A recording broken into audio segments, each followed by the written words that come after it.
The son of Chu-Chi's first love has leukemia. He wants to take my son's bone marrow and donate it to her child. I refused, even threatening to die if he insisted. In the end, the first love's son died. My son called me vicious, and together with Chu-Chi, dismembered me. When I opened my eyes again, I was taken back to the day Chu-Chi asked my son to donate bone marrow. My son tugged at my sleeve and asked, "Mom, I want to donate bone marrow. Do you agree?" I forced a smile. Zhao Zhao is such a kind-hearted good boy. Mom will always support you. The moment I opened my eyes, I realized I had been reborn. I had been reborn to the day Chu-Chi secretly took Chu Zhao for a matching test, and Shin Xiao came to my door with the successful match results, asking me to agree to sign. She knelt in the apartment complex courtyard, holding her skin and bones son, while neighbors crowded around to watch the spectacle. "Please, I'm begging you. Please save my son. I've already lost my husband. I can't lose my son too. If you can save him, I'd even die for it. I'm begging you." Her tearful plea quickly won people's sympathy. Even a few armchair critics started chiming in. "Your child looks so healthy. Why not help her out? She's already lost her husband. If she loses her child too, that would be far too tragic.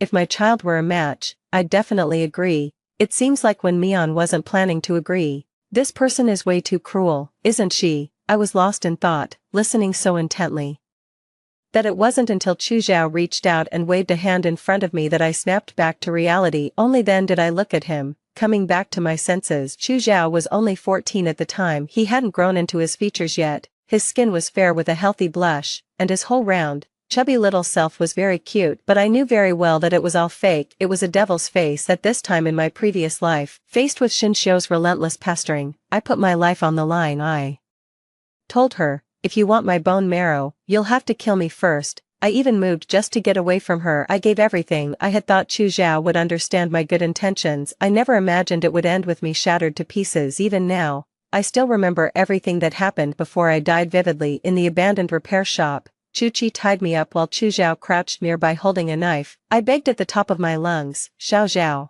don't listen to your father. I'm your mother. Mom is doing all this for your own good. You've been weak since you were little, and a bone marrow transplant carries a huge risk. With your condition, there's a very real chance you could die on the operating table. What's that got to do with you? My life is my own, and I'll do whatever I want." Chu Zhao sneered, "And I'm sick of you. You stay home all day doing nothing, and when you do go out, you look like a mess. You make me a laughingstock. And Dad loses face. You're not fit to be my mom. My mother should be an elite powerhouse like Aunt Shen. Aunt Shen said that as long as you die, she'll agree to marry my dad and become my new mom. So just go die already." The memory came to an abrupt end. Chu Zhao tugged at my sleeve. "Mom, I want to donate my bone marrow. Do you agree?" Along with that, he lowered his voice by my ear, speaking in a tone only the two of us could hear. "If you don't agree, the consequences are more than you can bear." I understood instantly. Looks like Chu Zhao has been reborn too. "Fine, this is what you want, so here you go." Under his gaze, as long as I refused, he could pounce on me at any moment and tear me to pieces. I curled the corners of my mouth into a faint smile and gently patted the back of Chu Zhao's head. "Of course Mommy agrees. Zhao Zhao is such a kind-hearted child. Mommy will always support you. Besides, I wanted to see it too this time around. You get to choose your own path too." Shin Xiao's son wasn't in very good condition, so surgery was urgently scheduled for noon on the third day. Before entering the operating room, the doctor repeatedly stressed that Chu Zhao was in poor health and that the surgery carried a very high risk, advising the parents to think it over carefully. In the previous life, Chu Zhao never went through this step, so he thought donating bone marrow was no big deal. This time, he experienced it firsthand. After hearing the doctor's explanation, his face showed a hint of hesitation. She noticed his hesitation, worried he might change his mind at the last minute. He hurriedly comforted him. "Zhao Zhao, it's okay. It's just a bone marrow transplant. Nothing major. It's not as scary as the doctor made it sound. Once they give you anesthesia, you'll just sleep through it. If you don't believe me, ask Mom." By the time I died, Chu Zhao was already 21. He was already a grown adult, with the ability to think independently and solve problems. I'd been given a second chance at life now. How you choose has nothing to do with me. I smiled and patted his shoulder. "Mom's just a homemaker. I really don't know anything about medicine, so I can't give you any real advice. Whatever you think is best is fine." "Zhao Zhao." A flicker of surprise crossed Chu Zhao's face. A moment later he nodded firmly. "It's fine. Last time was just bad luck. this time, it definitely won't turn out like before, he told Chu-Chi. Don't let Dr. XX do the surgery, get another doctor. 3. The surgery lasted 6 hours. During the operation, the nurses came out of the operating room several times, carrying several bags of plasma. It was a frantic race against death. By the time the surgery was finally over, everyone in the operating room looked like they had just escaped with their lives. Doctor, how did the surgery go? Is Xingxing okay? Chu-Chi hurried forward and asked. Xingxing was Xinxiu's son. The surgery was a success. The patient Xingxing is out of danger. However, before the doctor could finish, Chu-Chi and Xinxiu hugged each other,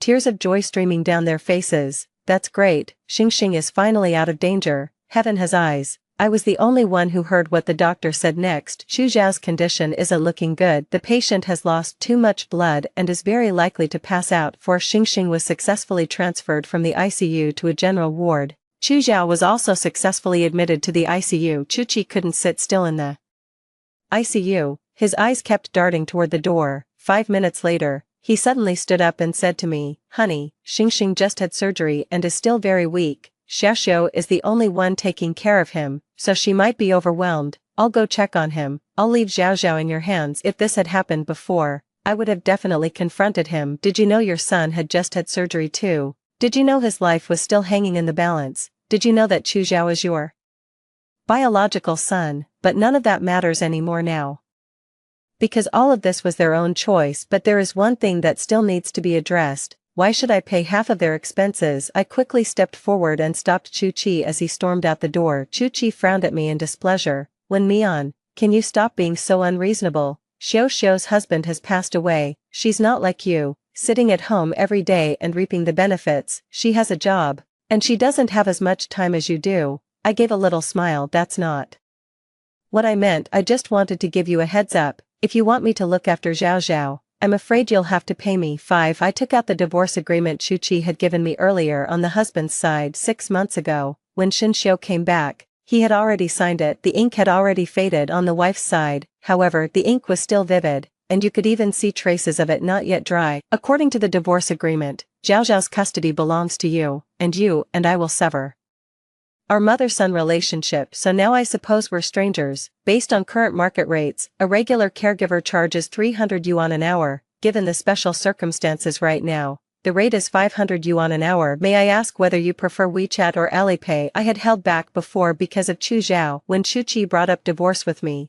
I had always refused. Chu-Chi never expected me to bring up divorce at this moment. As he looked at me in a bind, my phone suddenly rang at the most awkward moment. Miss Mian, the CEO said you're always welcome back to join the headquarters. I deliberately put my phone on speaker. Chu-Chi heard every word of the conversation clearly, his face alternating between red and white, and I had no idea what he was thinking. After hanging up, I forced out a guilty expression. I'm really sorry, but I can't even do 500 anymore. After all, you know I work at Inda, and I make 1,000 yuan an hour. 6. After leaving the hospital, I moved straight into my best friend's place. I hadn't told Shinzeo ahead of time. When she opened the door and saw it was me, she froze for a moment. Then she wrapped her arms around me and cried so hard she could barely get the words out. Wen Mian, is this what you meant when you said love makes a person glow? You're only 36. Why do you look even older than my mom? I didn't know whether to laugh or cry, and let her hold me and cry for a long time before going inside. At first, I hadn't planned on telling her what had happened, but she kept grilling me with questions. In the end, I had no choice but to tell her what had happened. After hearing it, Shinzeo said nothing and grabbed a kitchen knife before heading straight out the door. I hurriedly stopped her. What are you doing? Shinzeo looked murderous as she gritted her teeth and said, chop him up. I let out a quiet sigh. Such a childish temper. Zhao, listen to me. We live in a society governed by law now. Murder is a crime. Besides, that was all in a past life. It has nothing to do with this one. Shinzeo stood up for me. Are you fucking stupid? After the way they treated you, you just let it go. I smiled and took the kitchen knife from her hand. Zhao, have you ever heard of karma? 7. In my past life, I gave up my career and became a stay-at-home wife so I could take better care of Chu Zhao. I spent every day buried in housework and the daily grind, turning myself into a machine that did nothing but work. I endured Chu-Chi's coldness and Chu Zhao's contempt, and that eventually became the spark that led Chu Zhao to kill me. Given a second chance, this time I'm going to live for myself. After I settled in, Shinzeo helped me make myself over.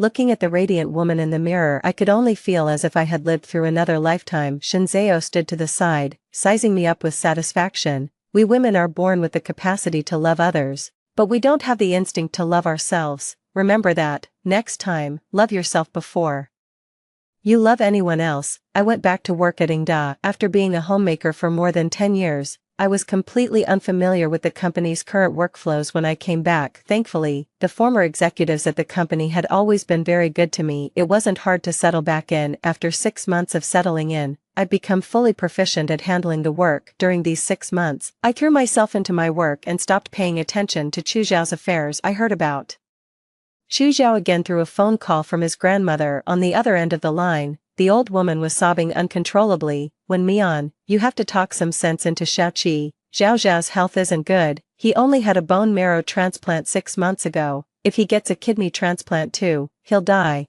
It turned out that while I'd been working hard over the past 6 months, Shen Xiao and Chu Qi got married. Chu Zhao also got her wish of having an elite mom. Their family was happy and complete, but the good times didn't last. Shen Xiao's son developed uremia again. He urgently needed a kidney donor, and, as luck would have it, Chu Zhao happened to have exactly the life-saving kidney he needed. After donating bone marrow, it was already a blessing that Chu Zhao had managed to pull through. He simply couldn't take any more turmoil, but Chu Zhao and Chu Qi were acting as if they'd been possessed. They were utterly convinced the procedure would be a breeze as long as he was given anesthesia. He'd sleep for a while and wake up just fine. When her attempts to talk them out of it failed, the old woman who had been all moral righteousness and in favor of the bone marrow transplant panicked and had no choice but to call me. I kept sorting the files while replying to the old lady. "Aunt, I'm really sorry. Chu Qi and I are already divorced. As an outsider, I really shouldn't be interfering in your family matters. Why don't you think of another way? If that still doesn't work, please call the police." 8. I got home after work. As soon as I set my bag down, Shinzeo came rushing up to me with her phone in hand. "Mian, let me tell you something interesting. Today, I had to go to the neighborhood where Chu Qi lives." Guess what happened? I had a feeling what Shinzeo was about to say. Chu Qi and Chu Zhao, the father and son, had the old woman pinned down in the courtyard and were beating her savagely. Apparently, the old woman refused to let Chu Zhao donate a kidney to his stepmother's son. After trying to talk her around to no avail, she called the police and accused them of organ trafficking. After the father and son explained themselves and the police left, Shen Xiao felt aggrieved and cried her eyes out. To comfort her, the father and son pinned the old woman down on her knees in the courtyard and punched and kicked her. If the neighbors hadn't stepped in, someone might have died. A chill ran through me. I couldn't help wondering how Chu Qi could bring himself to do it. That was his mother, after all.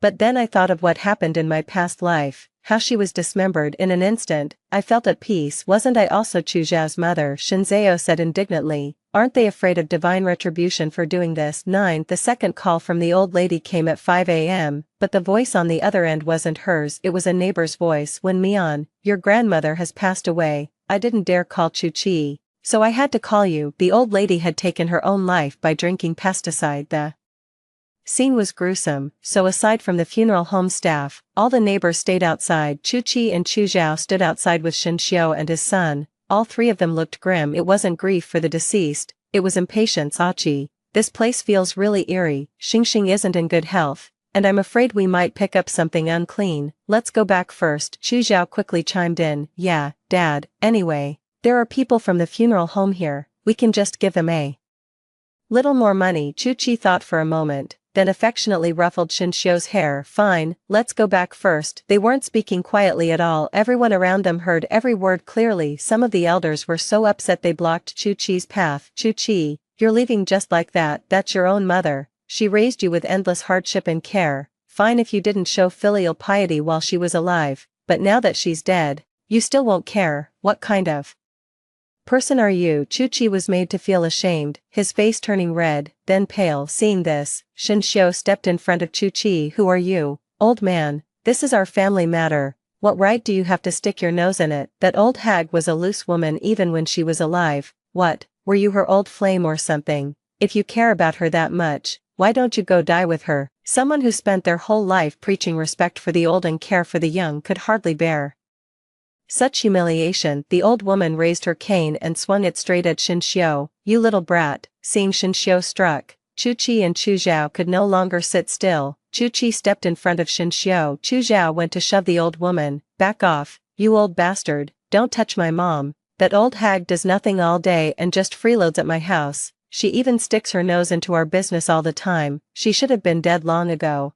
Don't guilt-trip me here. Upon hearing this, the old man coughed up a mouthful of blood. He fainted on the spot. Chu Chi then swaggered off triumphantly with the three of them in tow. The crowd dispersed, leaving only a few of the old woman's lifelong friends behind. They carefully sorted through the old woman's belongings. Xiao Fan, is this the son you fought so hard to bring into the world? You spent decades raising a son and children, and in the end he turned into a lazy freeloader who does nothing but eat and drink for free. Tell me, why didn't you listen to reason back then? What was the point of bringing a child like this into the world? Unlike the regret over here, Chu Chi and the others left laughing and chatting. Honey, don't be mad, I'll cook for you when we get home. Mom, now no one can stop me from donating a kidney to my brother. Yeah, now the last person who could save you is gone too. 10 After Chu Chi left, he never showed up again. I paid for the old lady's burial plot, Shinzeo said. When Mion, you're such an idiot, you only brought this on yourself. Look at all you've done. Who's going to appreciate your kindness? I shook my head with a smile. I don't want anything, I just understand her. As another mother, facing betrayal from one's own family, we all know full well that death changes nothing. Still, she chose without hesitation to use death in an attempt to awaken those who had lost their way at this moment. Whether it succeeded or not, she was worthy of respect, but at the same time, she wasn't. After the funeral, I threw myself back into my busy work. Before a few weeks had passed, I heard news of Chu Zhao again. This time, it was all over the trending searches. Hashtag a 17-year-old high school student courageously donates a kidney. Hashtag in the photo, the whole family of 4 is sitting on the hospital bed. Chu Zhao sits in the middle, held in Shinxiu's arms. He is pale and terribly thin, yet his face is lit up with a happy smile. Weibo caption, my son is the bravest child, mommy will always love you. The comments on Weibo are all praise. This little guy is so brave, give him a thumbs up. I don't really understand filial piety in books, but I know for sure that this is what it is. A woman as majestic as an eagle shed 2 lines of tears. A son should be like Chu Zhao. Suddenly, an off-color comment popped up in the comment section. Has anyone thought about this? The boy is only 17, and I heard he donated bone marrow just 6 months ago. Now he's donating a kidney. 2. How is his body supposed to handle that? Don't you think this family is downright vicious? For the sake of treating the younger brother, they don't even care about the older brother's health. Not long after that comment appeared, another netizen with the username Chu Zhao responded right away. Hello, this netizen, please don't use such vicious language to speculate about my mother, whether it was donating bone marrow or a kidney. Those were both my own choices. My mother is the kindest person in the world. I love my mother very much, and she loves me too. Thank you. What a loving mother and dutiful son. 11 Time flies by so fast. It's already been 2 years before we knew it. Early spring weather is unpredictable. Shinzeo couldn't hold out and ended up hospitalized with an illness. I went to the hospital to see her, and when I stepped out to pick up takeout, I ran into Chu Zhao and Chu Chi again. They were standing with a doctor, looking anxious. Over the course of those 2 years, Chu Chi hadn't changed much, but Chu Zhao had changed a great deal. He used to be only as tall as my shoulder, but now he was much taller than I was. He was just too thin, and with no flesh on his face. It had sunken in, making him look like a living corpse. The takeout hadn't arrived yet. I was standing at the door and could just hear the 3 of them talking. Doctor, is there really nothing else we can do? The child is in great health, so he should still be able to go through another surgery.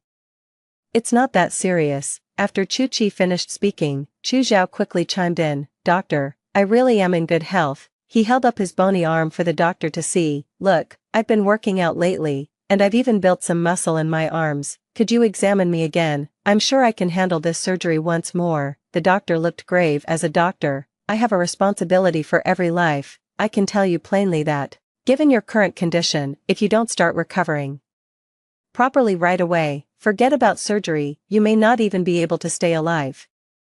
We won't perform this operation at our hospital, and no other hospital will either. If you have time to keep badgering us here, you'd be better off finding another bone marrow donor. 12 Listening to their conversation, I had a rough idea of what was going on. Xingxing's leukemia has relapsed. He needs another bone marrow transplant, but because of Chu Zhao's physical condition, the hospital refused to perform the surgery. After the doctor left, the father and son slumped down weakly. Then, as if suddenly struck by the same thought. They both looked up at me, but it seemed they didn't recognize me. It took them quite a while to confirm it. Only then did Chuchi walk over to me and say, "What are you doing here? Are you sick?" I kept my smile distant and composed. "A friend is sick, so I came to check on them." I put on a look of just noticing Chu Zhao and said with a smile, "Haven't seen you in 2 years, and look how tall you've gotten. Zhao Zhao, you're almost as tall as Auntie now."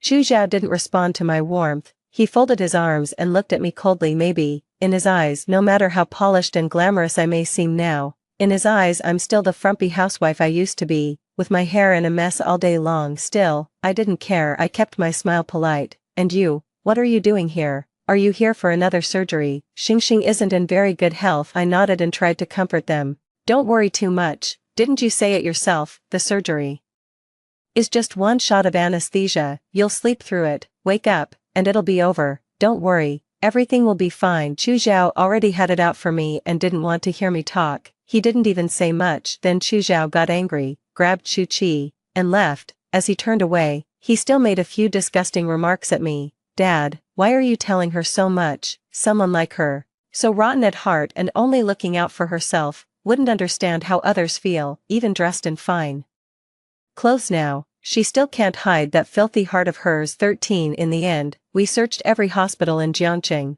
but the answer was always the same. Chu Zhao's condition was far too poor. There was no way he could undergo surgery. So what now? Late that night, Shinzao knocked on my bedroom door. I looked at her through drowsy eyes. She was wearing a nightgown, her frail body trembling in the moonlight. My heart jolted awake, and all traces of sleep vanished. I hurriedly took her hand and asked softly, "What's wrong?" Shinzao held up the phone and put it in front of me. Even his voice was trembling as he spoke. "Mian Mian, Chu Zhao is calling on video." 14 The city lights still shimmered brilliantly at night. A motorcycle sped down the street. The roaring throttle made the whole world seem to shake. After countless setbacks and countless rejections, at Xinxiu's suggestion, Chu Chi found an unlicensed clinic to undergo the procedure. Just as the other doctor said, Chu Zhao was frail. Chu Zhao couldn't hold on. Soon after the surgery began, his blood pressure kept dropping. The clinic didn't have the specialized equipment of a hospital, let alone enough blood plasma prepared. Afraid of causing a death, the doctor stopped midway. The anesthesia hadn't been given in sufficient amounts. Chu Zhao also woke up partway through and heard Xinxiu and Chu Chi talking. "Hey Chi, promise me you won't give up on Xingxing, okay?" "Xiao, listen to me. Zhao Zhao's body can't take it anymore. If this goes on, he'll die." Chi, "I've already suffered the pain of losing my husband once. Do you really have the heart to make me go through the pain of losing a child again?" "Zhao Zhao will be gone if he's gone, and you still have Xingxing. We can have many more children in the future, but if Xingxing dies, I'll die too." Chi, please save Xingxing." "Okay." After a long silence, Chu Zhao heard what Chu Chi said. "Fine, I agree." His heart turned to ashes. His world came crashing down. Was this really his beloved mom and dad? No, he has to live. He doesn't want to die. What should we do? Right, Mom. 15 In the cramped room, Chu Chi had already fled with Xinxing and Xinxiu. The clinic doctor was forced by the police to kneel on the floor, while Chu Zhao lay on a mold-stained bed, speaking weakly and haltingly through a ventilator. The doctor and the police stood guard beside him. In this situation, he should have been rushed to the hospital first, but Chu Zhao stubbornly shook his head and insisted on using every last bit of strength to give his statement. Frowning tightly, the officer quickly wrote down what he had just said in the notebook. "Do you have anything else you want to say?" Chu Zhao struggled to pry his eyelids open and looked in my direction. His Adam's apple bobbed as if he wanted to say something, but after a long moment, not a sound came out. He gently closed his eyes. A tear rolled down from the corner of his eye. The heart monitor beside him was beeping nonstop. The doctors and nurses hurriedly lifted him up and rushed toward the ambulance outside. After everything that had just happened, I was exhausted for reasons I couldn't quite put my finger on. Shinzao could tell how I was feeling. He said seriously, "Mian Mian, promise me this. No matter what happens to Chu Zhao, let's not get involved with him, okay?" I knew Shinzao was afraid I'd soften again and repeat the same mistake, ending up with the same fate as in my previous life, but after being given a second life, I wouldn't make that mistake again. "Don't worry, I won't." Shinzao eyed me suspiciously. "Really?" I let out a soft chuckle. "Of course, my Zhao Zhao is a flower of wealth and luxury in this world.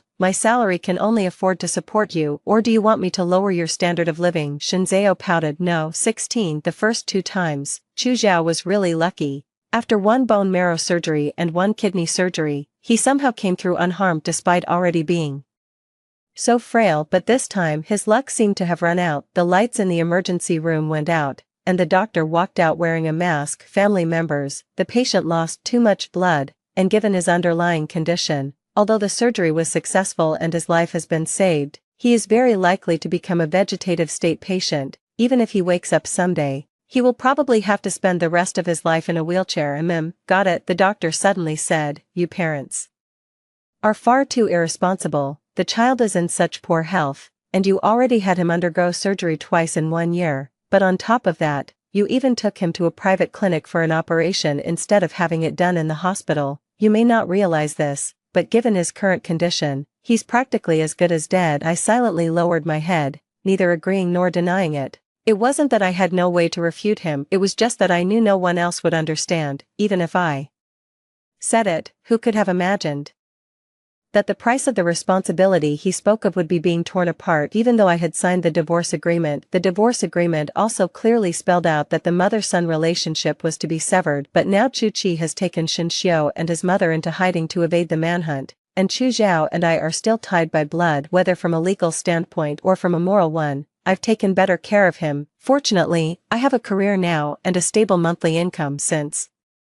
he still hasn't woken up, I can cover all his medical and nursing expenses. If he wakes up, it will be the last time I ever see him in this lifetime. 17. Not long after, on the trending list, I saw Shin Xiu and Chu Qi again. This time, it wasn't to show off their happy family life, happy and harmonious. It was the two of them, handcuffed and hauled off to prison. The internet has no memory. Yesterday's bad can be washed away by today's bad. Likewise, yesterday's good can be buried by today's bad. Back then, people praised how happy and perfect Shin Xiu's family was, but once that faith crumbled, the insults came fast and vicious. I said it then. What decent person would disregard a child's life like that? You said it was such a loving mother-son bond. Let's go home. Sigh. To be honest, even this child's biological mother is heartless. Her own child was being treated this way and she did nothing. If you can't even care after bringing them into the world, why have them at all? There was all kinds of talk online, and plenty of people were pointing fingers at me too,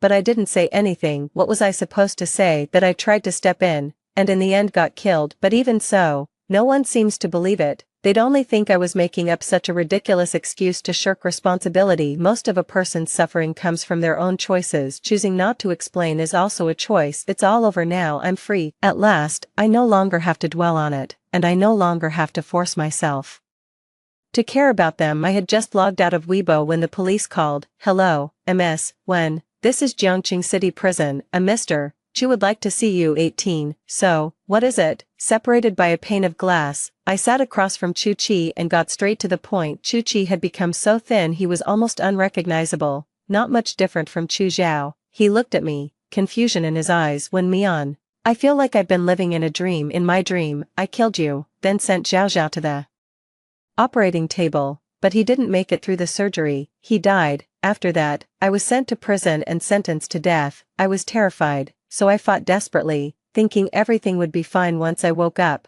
But when I opened my eyes, I was really in prison. Mian, tell me, is this real? My heart skipped a beat. In an instant, I understood what he was trying to say. It looked like, after killing his wife, he had been reborn in prison. Don't call me Mian, it makes me sick. After hearing him out, all I wanted to do was laugh. Chu Qi, has anyone ever told you that your acting is really terrible? You say it was a dream, but wasn't it real? Don't you know that yourself? Warm blood splashed across your face, and the wails of sheer horror rang in your ears. How could that be fake? You know it, of course you know it. So why are you asking me? Because you care about face and want a fallback. Back then, you thought I was just a housewife, nowhere near as good as Shin Xiu.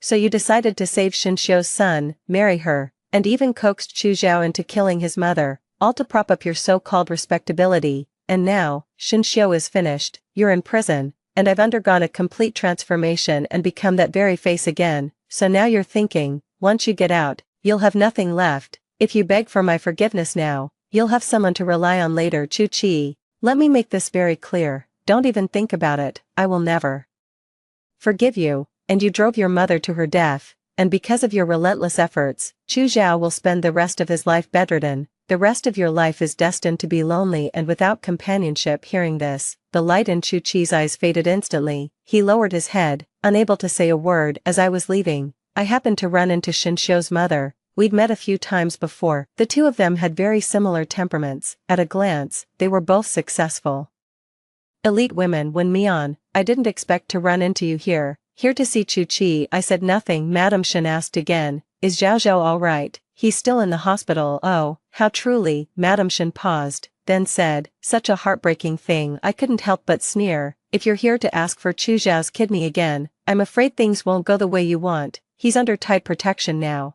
and ordinary people can't get near him. Mrs. Shen let out a wry chuckle. Do I really look that crazy? Mrs. Shen sighed, just like you. I came here today to bring things to an end. Let me tell you a story. There was a mother whose nephew got leukemia, and her daughter was determined to use the bone marrow of a child in poor health to save him. And then I asked without thinking. When her mother refused, the daughter, driven by her relentless persistence, developed murderous intent. During a trip, she pushed her off a cliff, but fortunately, heaven showed mercy, and her mother was granted a chance at rebirth. When she was sent back to the moment her daughter asked her to beg for bone marrow, she chose to leave home and ignore it. And now, with everything settled, her world travels are over, and she is standing before you. You too. I was so shocked I couldn't be sure I was thinking straight. Mrs. Shen smiled openly. In my previous life, I very much wanted to meet you. I never expected that what I would hear in the end was news of your death. Time is such a mysterious thing. It always has a way of making up for many regrets. It's okay, it's all in the past. My heart suddenly felt clear and at ease. Looking at Mrs. Shen, I seemed to see my future self, open-minded and optimistic. Yes, none of it ever really goes away. When the sun rises once more, the darkness and filth are gone, and the world is bright again. A new beginning. Once again 19. Twilight lingers. I've lost count of how many sunsets I've watched. From 30 to 100. Every sunset is different, yet somehow they're all strikingly similar. As the sun dipped below the horizon, I sat in the courtyard of the old town, reminiscing about all the little moments from before 30. After my divorce, my neighbor said she wanted to set me up with someone. He was handsome, a postdoc, and owned 2 apartments, one in Jiangqing and one in Beihai. Gentle, considerate, and devoted to his parents by anyone's standards. He was the perfect marriage prospect, beyond reproach. But I turned them down. I told my neighbor, I want freedom. Even though they couldn't understand why getting married meant losing your freedom, still, they respected me. After that, they never brought it up again. When I was 40, Chu Zhao, whom we all thought would remain a vegetable for the rest of his life, woke up. He wanted very much to see me. He asked a lot of people to find me, but I turned them all down. It wasn't because I hated him that much, it was just the rules drilled into women from birth that made me decide to be selfish for once. When I was little, I had to be cute, and I had to be well behaved. I couldn't snatch my younger brother's toys, and I couldn't run wild like the other kids. Girls are cute when they're quiet. Back in school, you can't buy a floral dress for 100 yuan, but for my younger brother and my older brother, sneakers that cost several hundred yuan are perfectly fine, because the younger brother is still little, because the older brother is already grown, and then, they got married. Girls are supposed to come home, raise children, and take care of the family. That's the story of our lives. We talk about freedom, yet freedom traps us in a cage. We are loved, but the love we give is far greater than that. So, I just want to give myself a love that's truly one of a kind. That was the year I turned 50. Shinzao got cancer. Lying in bed, she was so weak she couldn't even lift a finger. I was crying so hard I couldn't speak, but she seemed genuinely happy, gripping my hand and smiling from ear to ear. Honey, you look so heartbroken that I almost can't bear to leave you. Smile for me. You look best when you smile. I forced a smile and asked her, aren't you scared? Shinzao said with a smile, I've already experienced all the interesting things in this world, all the places I wanted to go, all the scenery I wanted to see. If I keep living, I'll only see the same views and the same skies. I'm tired of it. So I'm going to the next world to have some fun. Later, she died. I followed her final wishes and took her ashes to the seaside to bury them. She said water is free, even the occasional sea breeze is gentle. That same year, I met someone I knew, Xiao Fen, Chu Chi's mother. She was reborn, but she hadn't gone back to the past. Instead, she had been reborn into the present, parallel to the original timeline, and became very young. more than younger than I was, so young that she no longer remembered having children, so young that the ideas of the times had saved her mind, and she was a singlehood advocate. In the year she turned 60, Mrs. Shen has passed away. Half a month before she died, she came to see me. She said, she had enough in this life. What a damn relief to not have to worry about anything anymore. The year I turned 100, I sat in the setting sun, watching the sun slowly sink lower and lower. I gently closed my eyes. Along with the memories came a soft breeze. The wind carries this reminder. Life doesn't leave much room for error. Rather than loving others, you should love yourself more. The end. That's it for the first story. Don't go anywhere. The next one is even more exciting. After Jiang Yan's first love was hit by a car, he insisted on bringing her home to take care of her. I didn't make a scene and agreed right away. With a look of sincere emotion, he said, there's nothing going on between her and me. I just want to make sure she has food, clothing, and someone to look after her for the rest of her life. Don't overthink it. I couldn't even bear to think about it. I just wanted to get out of there as soon as possible. Little did I know that 7 days later, I would die suddenly from overwork, and on the day of the funeral, he registered his marriage with his beloved first love. I was about to die. That news consumed my entire rational mind the moment I was reborn. So when Jiang Yan flew into a rage again and said he wanted to bring his first love back to live with him, I stopped fighting back. Fine, go pick them up right away. When it comes to life, everything else is small stuff. At 55, what is there still to be so hung up about? Right now, all I want is to keep myself alive. Jiang Yan was stunned, looking utterly incredulous, and after he came to his senses, he seemed a little awkward and said stiffly, Qiamei is already disabled. Now I'm the only one she can rely on. It can't be helped. I gave a perfunctory nod. I took my health insurance card out of my bag. Let's go. You're coming with me. He widened his eyes, as if he didn't even know me. Half an hour ago, I was still acting like a shrew, threatening to die before I'd back down. I couldn't be bothered to waste words, so I just left. On the way to the hospital, Jiang Yan wore a blank expression and remained silent the whole time, but when I saw him rubbing his palms over and over in the rearview mirror, I knew he was excited. It was the kind of indescribable joy that comes after a hard fight and finally seeing a dream come true. After 35 years of marriage, I knew what every little gesture of his meant. I gave a self-mocking smile, drove into the hospital, and headed straight to the emergency room. Jiang Yan grabbed my arm and said urgently, you're going the wrong way. Qiamei is in the inpatient ward. I snorted and shook him off in one motion. Go pick her up yourself. I'm about to die, and I want to get checked out to see what's wrong with me. I'm not so generous that I'd personally pick up his beloved first love and bring her home. I'd come to the hospital only for a full checkup. Jiang Yan looked me up and down, then snapped in anger, you only fainted just now because you got so worked up. You were awake again within 2 minutes. You're not sick at all. I thought you were sincerely accepting Qiamei, but I never expected you to curse yourself on purpose just to make me feel guilty. I shook my head. You're overthinking it. Don't worry, I won't stand in your way. In my previous life, I strongly objected, but it ended up being useless. Now that I've already died once, I should put my emotions aside and make the most correct choice this time around. I decided to let them have their way. I spent the whole day at the hospital, going through all kinds of scans. In the end, the doctor concluded, other than slightly high blood pressure, there's nothing seriously wrong. At your age, you need to get more rest. I let out a breath. Thank goodness it wasn't cancer. What I was worried about was some hidden illness in my body triggering other problems. By the time I left the hospital and got home, it was already pitch dark. The moment I opened the door, I was greeted by bursts of laughter from inside, but when they saw me, the laughter stopped abruptly. My daughter, Jiang Lan, stood up from the sofa, looking a little displeased. Mom, where did you go? You knew Aunt May was coming to stay, and you still didn't bother to get the room ready. I took a deep breath and barely held myself back from slapping her. I had carried her for 10 months and given birth to my little cotton-padded jacket.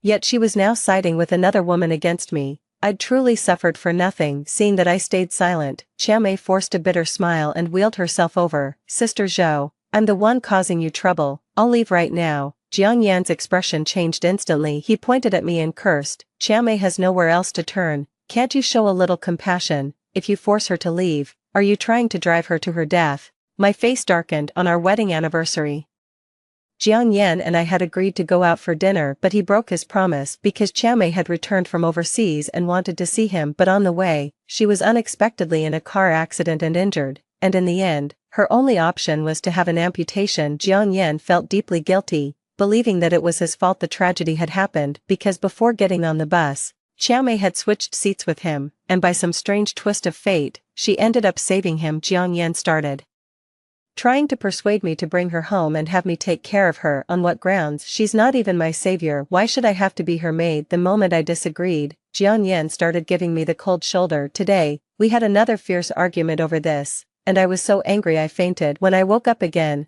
I found that I had been reborn. Not only did he know what would happen 7 days later, but he even knew exactly what had happened before the burial. Fine, I'll leave. After living most of my life, I still have to make room for someone else in the end. How ridiculous. As I approached the bedroom, I wasn't surprised to see my clothes tossed on the floor. She quickly stuffed her things into the suitcase. When she stood up, she saw the vivid jasmine flowers by the bedside and the brand new sheets, and her heart ached with an almost unbearable sting. Jiang Yan always said he had low emotional intelligence, that he wasn't the type to play games or do anything romantic, but he still remembered that Chiao Mei especially loved jasmine flowers. Some people aren't incapable, they just don't have a heart. Why are you throwing a tantrum again? If you leave, who's going to take care of Chiao Mei? Jiang Yan grabbed me and wouldn't let me leave. Mom, Dad and I both have to work. You're the only one at home with nothing to do, just drifting around all day doing nothing. Just cook at home and, while you're at it,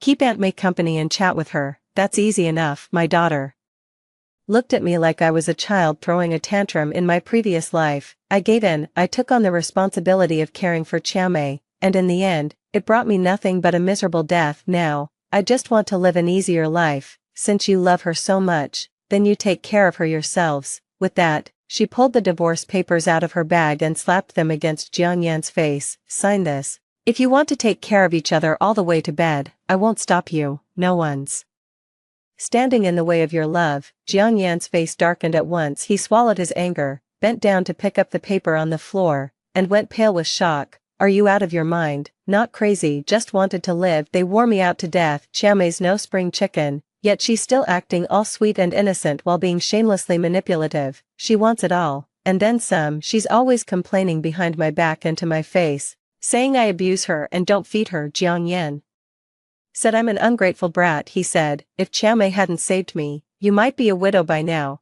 Could you show a little gratitude? I don't have a heart. He's got no conscience left. So, hurry up and get that divorce over with. Getting married is easy, but getting a divorce is harder than Tang Sanzang's journey to obtain the scriptures. Negotiations failed. I didn't get discouraged either. I just checked into a hotel. I'd never be anyone's servant for now. Just stay alive and live as long as possible.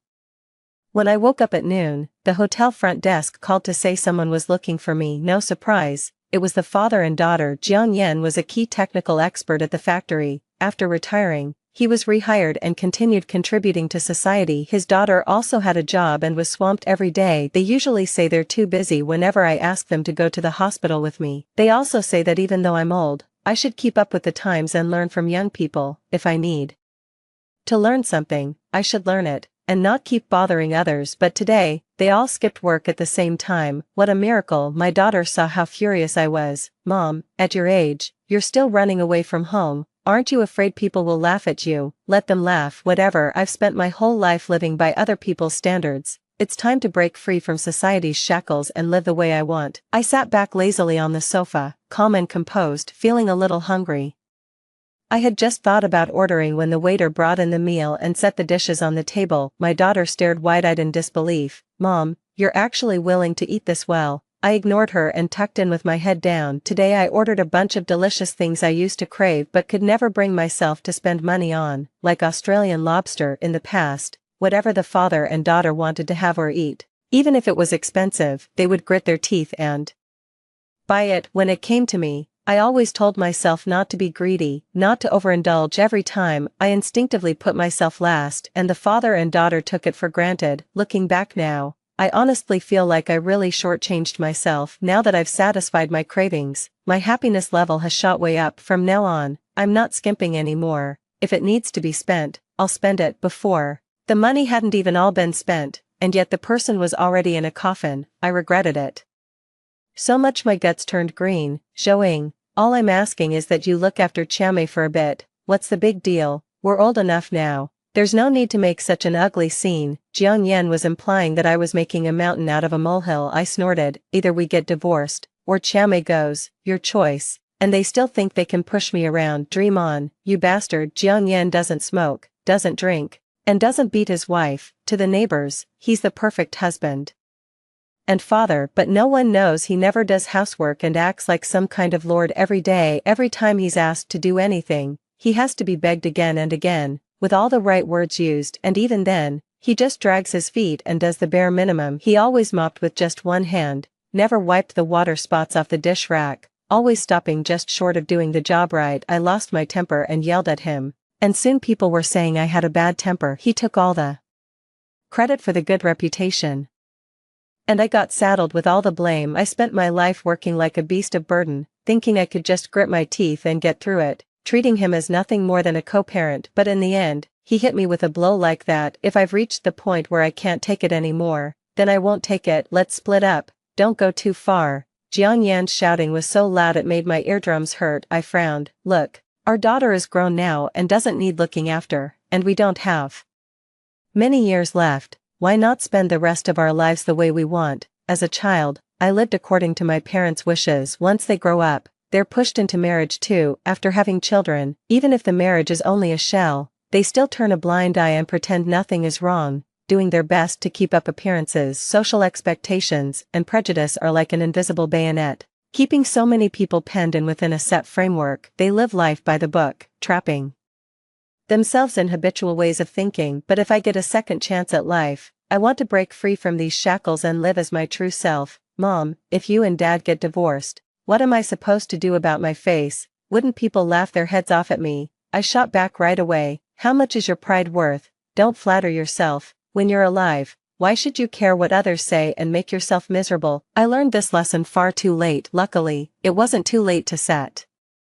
things right. After filling my stomach, I poured myself a cup of tea and sat across from Jiang Yan. He stayed silent, saying nothing. I could only try to reason with him, starting with some earnest, patient persuasion. After we get divorced, you can do whatever you want, even be with Chiame. Jiang Yan straightened up slightly, his index finger pressing tightly against his thumb. I could tell he was somewhat tempted. I pressed on, trying to persuade him. For example, you always say you want to climb Mount Tai. Chiame definitely wouldn't stop you. If his joints are hurting and he still wants to act like he's young and won't admit he's getting old, then let him go ruin himself. It's best to do less of the kind of good deeds that only earn you gratitude, like a donkey's liver and lungs. I took the agreement out of my bag. Sign it. I've got plenty more of these in my bag. I printed 20 copies. Always ready to get my freedom back. You get the house, I take the cash. No one's getting the short end of the stick. Jiang Yan stared at me, stunned. He finally seemed to realize I wasn't putting on an act. I really wanted a divorce. Instead, he hesitated a little. Dad, Aunt May is here. Just then, the door was suddenly pushed open. Looking at the two people at the door, I felt a mix of emotions. My daughter had just answered a phone call, and I thought she had left because of something urgent. But it turned out she'd gone to pick someone up. The reason my daughter was so close to Chiame, it was because Jiang Yan hid it from me and, every year, would take her to meet Chiame. As they kept hanging out, she poured her heart out to them and ended up treating them like her own mother. After raising someone for 35 years, there's no gratitude, only resentment. It would be a lie to say it doesn't hurt. Not to mention Chiame's background, she knew it all too well. Brother Jiang, because of me, your family has fallen out. It's all my fault. Chiame looked guilt-ridden at the agreement on the table. You should just send me back to the United States. My husband and son both passed away one after the other, and my daughter-in-law vanished with the child, with no one to rely on. Am I supposed to go back to the US and beg for a living? What a clever way to play hard to get. Dad, you promised to take care of Aunt May. My daughter panicked. She turned to me and shouted, Mom, Aunt May is such a good person.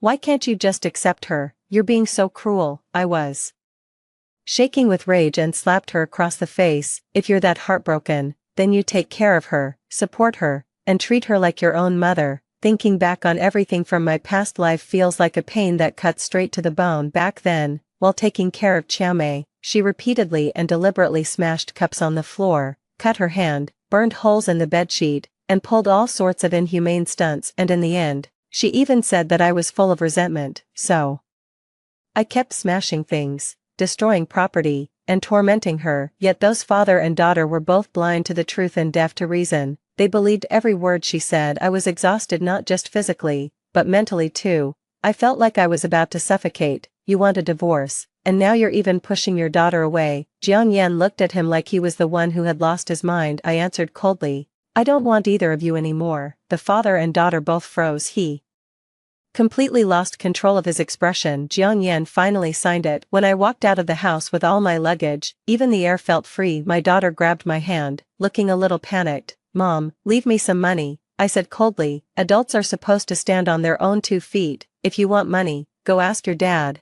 Not only did she choose Jiang Yan, she even said she'd support Qiao Mei in her old age and take care of her like her own mother. In the end, my heart wasn't made of stone. It hurt too. If they don't even want me around, why should I give them money? I'm not a masochist. Only after spending 7 safe days in a 5-star hotel did I finally breathe a sigh of relief. Sure enough, getting away from that lousy person was the best way to stay alive. Over the next few days, I went all over the place looking for a place to rent. After the Lantern Festival, I found a 2-bedroom, 1 living room place, moved in with just my suitcase, and it was close to the school in the school district. On the first day of school, I went into the school to teach the students. I'm a college professor, and I only retired a short while ago. The school once offered to rehire me so I could go back to teaching, but I turned them down at the time. Coming back now is just a way to pass the time. In fact, if you stay home doing nothing all day, your mind starts to rust. Scrolling on your phone every day only makes you feel emptier,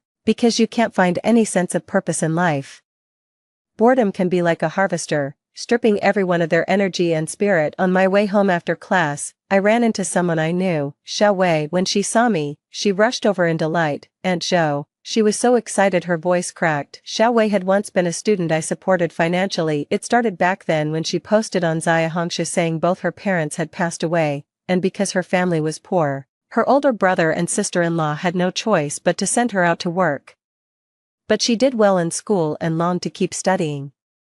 And she didn't know what to do. After looking into it, I found that it was true, so I started supporting her from middle school and kept it up until she graduated from high school. Aunt Zhou, I'm going to get something, wait for me a moment. With that, she dashed off like the wind. When she came back, she had a nylon bag slung over her shoulder. She was sweating profusely from running, her face flushed red. These are specialties I brought back from my hometown. I had wanted to take them to your house. She handed it over a little shyly. I took it, opened it, and took a look, smiling. My favorite is the cured meat and dried vegetables from your place. Her eyes suddenly lit up, like the brightest star hanging in the Milky Way, dazzling and radiant. Xiao Wei picked up the bag and wanted to help carry it home. After I turned her down, she looked a little disappointed, but she quickly perked up again. Aunt Zhou, then I'm off. See you tomorrow. After taking a few steps, she turned back to wave at me, her footsteps light and carefree like a cute little rabbit. I shook my head with a wry smile and carried the heavy stuff home. When I got out of the elevator, I saw Jiang Lan pacing impatiently at the door. After stepping inside, she looked at the nylon bag in the corner and curled her lip in displeasure. Students these days don't even know enough to bring something worth more. I didn't want to argue with her,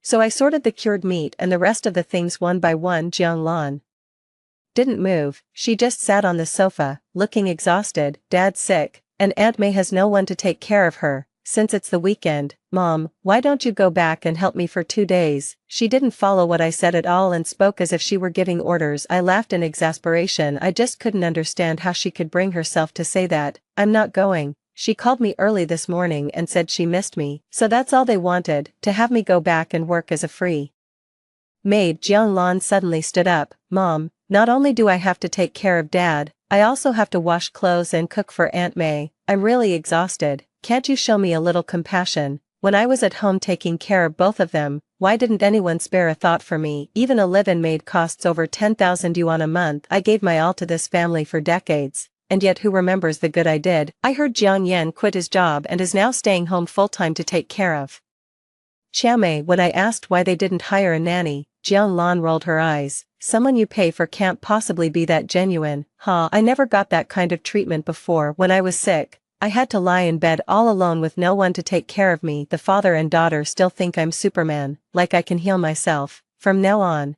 don't come to me about anything related to Qiao Mei. She and I have nothing to do with each other. Jiang Lan left in defeat, throwing out a harsh warning as She went, "If you get sick again in the future, don't come begging me." I didn't say a word. Truth was, I had already stopped counting on this daughter a long time ago. I didn't make a point of telling people I was getting divorced. People saw me going about on my own, and when a coworker asked, I mentioned it casually. The news spread quickly throughout the school, and people had mixed reactions. Some said that getting divorced at my age, how was I supposed to move on with my life? But others admired my courage and said they supported me. Whether they pitied me or secretly reveled in it, I didn't care. You never know whether tomorrow or an unexpected twist will come first, so it's better to focus on the present and worry about the future later. Although there were plenty of rumors and gossip, Xiao Wei still kept showing up around me. After finding out I was divorced, she would even drop by now and then to help me clean up and keep me company. Everyone said she was buttering me up, hoping to get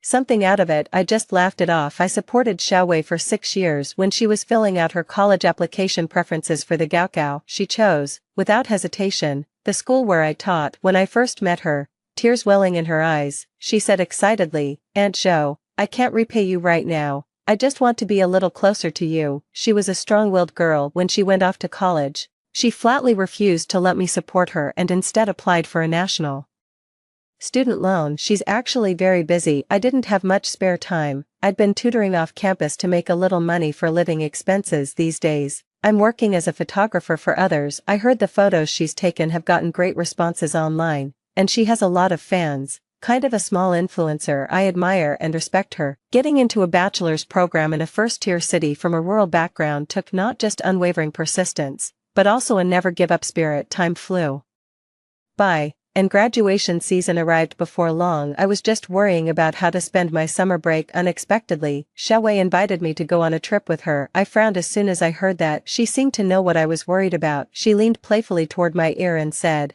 "Aunt Zhou, I have money. I promised you when I was little that I'd take you traveling." When she was little, she always used my sister-in-law's old beat-up phone to call me, and she made all sorts of promises to me.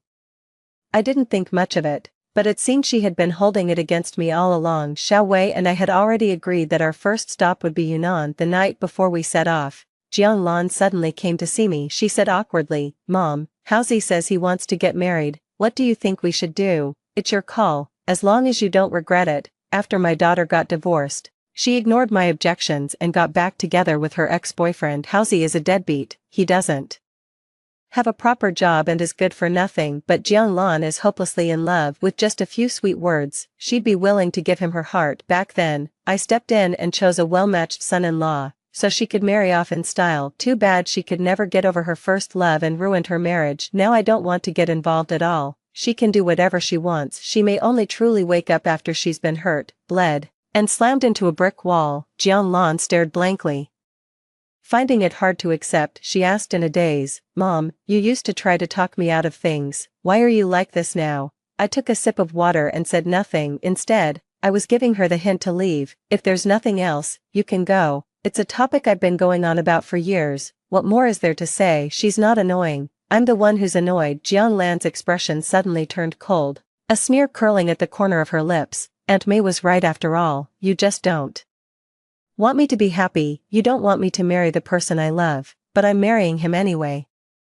I clutched my chest, feeling like I couldn't breathe. "Go on, leave, don't ever come back. I'll pretend I never had you. If they're going to be an ungrateful wretch, then cut them off and move on. Without me, who will you have to rely on when you're old? I'm your only family." That arrogant look on her face made my chest hurt even more. Get lost. Even after they left, my heart was still pounding, and I felt terribly unwell, my hands trembling. I called 120, then dialed Xiao Wei's number. After that, I was rushed to the hospital for emergency treatment, but thankfully, I pulled through. Xiao Wei was leaning over my bedside, crying so hard she could barely catch her breath. She said, "Aunt Zhou, let me move in with you. I'm really worried about you." I felt both heartache and warmth. This incident taught me a lesson. People always say children are there to support you in old age, but if your children are unfilial, then they didn't come to repay you, they came to get revenge. After keeping it quiet for half a month, I finally went to Yunnan with Xiao Wei. She took photos for me,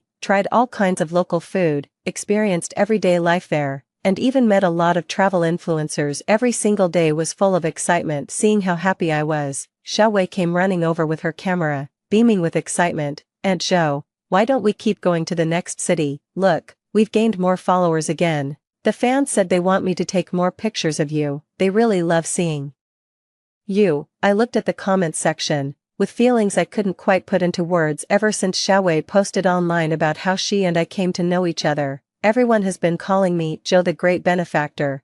They say I lifted her up, gave her a bigger stage, and helped her step into a whole new life. Everyone keeps thanking me for my kindness. If I was the one who pulled Xiaowei out of the mire, then the one who deserves the most thanks is actually her. If it weren't for the wall plastered with her certificates, if it weren't for the deep longing in her eyes, I probably wouldn't have sponsored her. After all, money doesn't grow on trees. If you put in the effort, you should get something back. Still, I never wanted anything from her. My original intention was simply to add a little more female strength to society. Let's go to Wuzhen next. I've wanted to go there for a long time, but unfortunately no one was able to go with me. Xiaowei nodded with a grin. I thought it over and asked her, you really don't need me to pay. Shameful to say, I've been at this all this time without spending a single cent. After Xiaowei posted the story and pictures, they went viral online in no time. Merchants were lining up to throw money at it, all eager to pay for ads and ride the traffic wave. Money kept coming in every day, so there was no need to worry about not having enough to spend. Just relax and enjoy the food,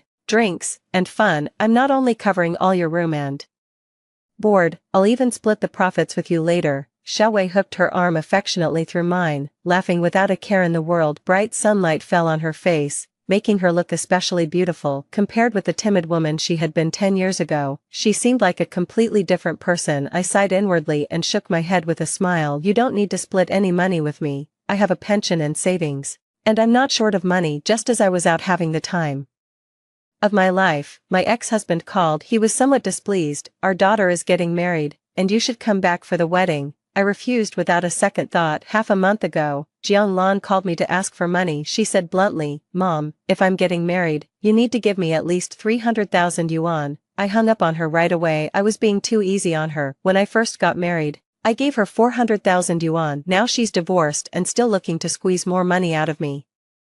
After my divorce, I never once saw her show any concern. She only knows how to take and never give back. No one will indulge someone that selfish, even if she's my daughter. Xiaowei and I traveled everywhere and never went back to teaching. It was the best of times. I could spend my days having fun, upload photos and videos online, run a few ads in between, and the money would just roll in. Instead of working hard like I used to and slowly saving up bit by bit, the opportunities brought by the internet not only supported us, but also helped me meet people from all kinds of fields. I also got to try many things I'd never tried before. And most importantly, it broadened my horizons. As New Year's Day drew near, I finally made it home. The next day, though, my ex-husband showed up at my door. He sized me up and down, his expression complicated. Since leaving me, your life hasn't just gotten better. You've been living it up. I smiled and said nothing. Ever since Jiang Lan got so angry she ended up in the hospital, I blocked every contact number for both father and daughter. After they found out, they could only call me from someone else's phone. Jiang Yan must have seen me online at some point. After all, I'm kind of a minor internet celebrity now, and a lot of relatives and friends know it. I leaned against the door and told him to cut the crap and get straight to the point. Jiang Yan had changed a lot. He was hunched over, as if a mountain were pressing down on him. His clothes hung loose and baggy on his frame, making him look gaunt and frail, like a stalk of dried hemp. He looked a full 10 years older, a world away from how he used to be. It seemed like he wasn't doing well at all. Our daughter is sick, go see her. I don't want to go. Even after half a year, I still can't forget the agony of being on the brink of death. Back then, I was gasping for air and collapsed on the sofa, but she turned a blind eye. Whether she's doing well or not now has nothing to do with me. I refused to go, and Jiang Yan had to pick a fight with me. He just wouldn't leave. I was fed up, so I had no choice but to go to the hospital. Jiang Lan saw me and burst into tears. She rolled up her sleeve, revealing bruised, discolored skin. Mom, Housie is a monster. Apart from her face, which was unharmed, her body was covered in injuries. It was horrifying to see. He didn't just abuse me, he also gambled and tricked me out of all my money. Now I have nothing left. As she spoke, she broke down into loud sobs again. Mom, I really regret it. If I had listened to you back then, I wouldn't have ended up being pinned to the ground and beaten. After hearing her tearful account, I said nothing. Jiang Yan had previously told me the whole story. After the young couple got married, they spent a blissful honeymoon period together. But good times never last. One day, Some debt collectors showed up at the door and said Halsey owed a lot of money. That was when it all came out. Halsey was a gambling addict. Jianlan confronted him, and at first he still tried to smooth things over with sweet words. But later he stopped pretending altogether and showed his true colors. Whenever things didn't go his way, he would hit her. Their relationship grew more and more strained, and the beatings got worse and worse. Hearing that, I could only let out a cold sneer. You can keep up an act for a while, but not for a lifetime. Once you've got someone fooled and in your grasp, there's nothing left to fear. You drop the act completely. Jianlan could have avoided this trap. Too bad she ignored my advice, and ended up in this mess. I don't sympathize with her at all. If anything, I just want to curse her out. Serves her right. Wait until Jianlan calms down. I didn't beat around the bush and went straight to the point. You should get a divorce. She stared at me blankly, a little hesitant. Mom, I'm pregnant. Get rid of it. Better a short pain than a long one. A child born into a family like this would never be happy. A useless mother, a gambling father, a broken home, starting life on hard mode. Just thinking about it gives me goosebumps. I want to keep this baby. After hearing that, I stopped trying to talk her out of it. I knew she wasn't willing to accept it. She wasn't willing to admit her final choice was the wrong one, and she still wanted to try to melt the heart of a cold, unfeeling man with a child. Although most men in this world are selfish by nature,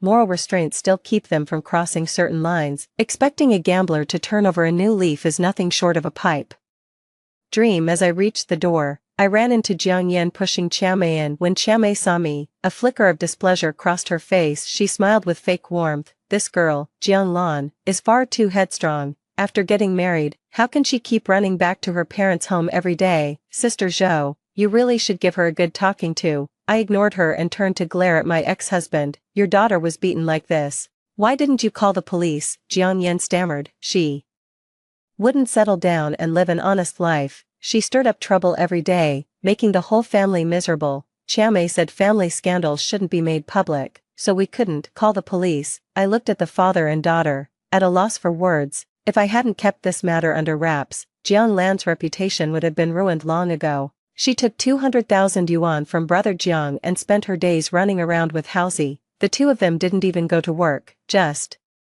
lived off their savings. Only after they ran out of money did the trouble start. You're already a grown woman, and you still want to freeload off your parents. No matter how much money there is at home, it'll never be enough for you to blow through. Chiamei spoke in a snide, mocking tone, her face full of disdain. Jianlan completely blew up after hearing that. She jumped down from the bed and cursed loudly. Why can't my dad's money be given to me? You do nothing all day. All you have to do is spread your legs and cry a couple of fake tears, and my dad will pour money into you. You just throw money at it. What the hell are you? Anyway, I was dumbfounded. Just a while ago, the two of them were as close as mother and daughter. So how did they suddenly turn into mortal enemies after just half a year apart? People and events had unfolded far beyond what I'd imagined. Chiamei was so angry she nearly passed out. With tears in her eyes, she tilted her head up at a 45-degree angle and cried aggrievedly, Brother Jiang. The lingering note hung in the air, so sweet it made everyone's chest go soft. Jianlan pointed at her nose and cursed. You're already this old, and you're still making such disgusting noises. If you love acting so much, why not join the entertainment industry and play out some overbearing CEO falls for my step-mother melodrama? As soon as she said that, everyone present fell silent. Jiang Lan's outrageous remark made the atmosphere awkward beyond words. Jiang Yan urgently led the others to evacuate. I didn't leave. I wanted to watch the drama unfold, so I asked what had happened recently, and why Jianlan and Chiamei had turned on each other. She sighed and explained what had happened. It turned out that when Jianlan couldn't get money from me, she went to pester her ex-husband. Jiang Yan had originally wanted to sell the 4-bedroom, 1-living-room apartment and buy a 2-bedroom, 1-living-room place instead, so they could split the extra money in half, but Chiamei jumped in and flat out refused. She said, what kind of daughter keeps taking money from her family after she's married? With an attitude like that, we're not counting on her to support us in old age anyway. Jiang Yan took it to heart and didn't push the matter any further. In the end, they barely managed to scrape together 200,000 yuan as the bride price. The bride's family had no money, and the groom's side was even poorer. The wedding was held in a very shabby manner and was whispered about for a long time afterward. Mom, whenever I go back to my parents' home, she gives me the cold shoulder and keeps badmouthing me in front of Dad. As Jiang Lan spoke, she started crying again, sobbing between words. they say once you have a stepmother, you get a stepfather too, and they weren't wrong at all. I must have been blind back then to have treated her like my own mother. I let out a sigh. Every cuz has its effect. She had no one to blame but herself. I didn't say any more, and just told her to rest and recover well. She couldn't bring herself to have the baby aborted, and yet she couldn't stand on her own either. No one could help her. I stayed home and rested for a day. I'd originally planned to go out and buy some New Year's goods, but I never made it. Jianglan came. As soon as she came in, she dropped to her knees in front of me and wailed like a banshee, "Mom, I was wrong. I really know I was wrong. Please, save me." No sooner had she finished than I heard footsteps behind me. Looking up, I saw my so-called good son-in-law, Hauzi. He wore a flattering grin. "Mom, you really do look younger and younger." Seeing him, Jianglan cowered behind me in terror and broke into sobs. "Mom, he tied me up and tortured me." Husbands and wives fight at the head of the bed and make up at the foot of it. "Mom, I'm right, aren't I?" That shameless, hard-headed attitude was infuriating to look at. I really didn't want to get involved in this mess, but if we don't settle this today, no one's going to get any peace. I didn't say a word. I just took out my phone and called the police. Hauzi panicked. "Mom, we were just fooling around." I couldn't be bothered to waste my breath on him. Besides, the police station was right downstairs. That was one of the reasons I bought this place in the first place. Safety was guaranteed. The cops arrived quickly. After hearing the whole story, they took the guy away on the spot and told us to come in later to give our statements. I turned to Jianglan and said, "If you don't want to stay with him, go straight to the hospital and get your injuries documented, have a medical assessment report issued and gather all the evidence, then file an appeal." She nearly cried herself unconscious. "I want a divorce. I'm really done with this." Her messy hair clung to her bruised face, making her look utterly disheveled. "Mom, I'm sorry. I was so stupid. I should never have divorced Qin Shun in the first place." Her hands clutched mine tightly,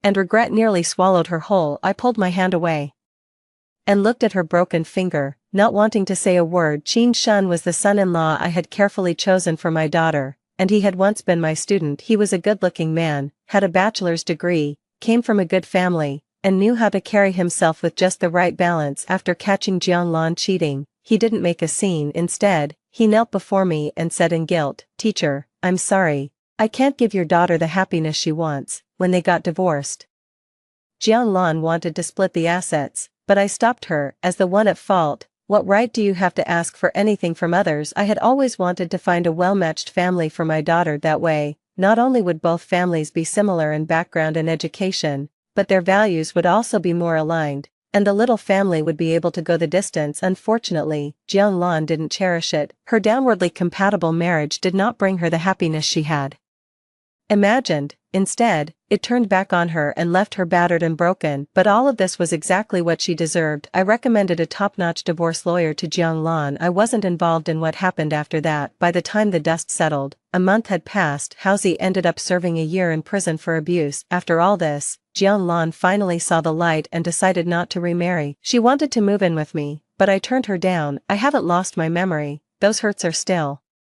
etched in my mind, and I haven't forgotten them. With just 2 days left until New Year's Eve, Xiaowei suddenly showed up. She even brought her older brother and sister-in-law, along with her 5-year-old twin sons, carrying a pile of gifts to our door. Xiaowei grinned. "Aunt Zhou, we're spending New Year's at your place this year, and next year we'll go to mine. It's livelier with more people around. You wouldn't kick us out, would you?" The family of 5 put on pitiful faces and tried their best to act miserable. I was more than willing, and deeply touched. On this special day of reunion, they had come from far and wide just for me. They made me truly believe that human nature is fundamentally good. On the 29th, we all went out shopping together. When we reached the women's wear entrance of the big mall, we found people arguing. As I got closer, I was surprised to see my ex-husband there with his family of 3. At that moment, Xiaomei looked rather disheveled. Her wheelchair had tipped over to one side, and she was left on the floor with no one to help her up, all because Jiang Yan and his daughter were in the middle of an argument. After listening for a while, they realized that Xiaomei wanted to buy a coat costing 5,000 yuan. Jianglan refused. She jumped up,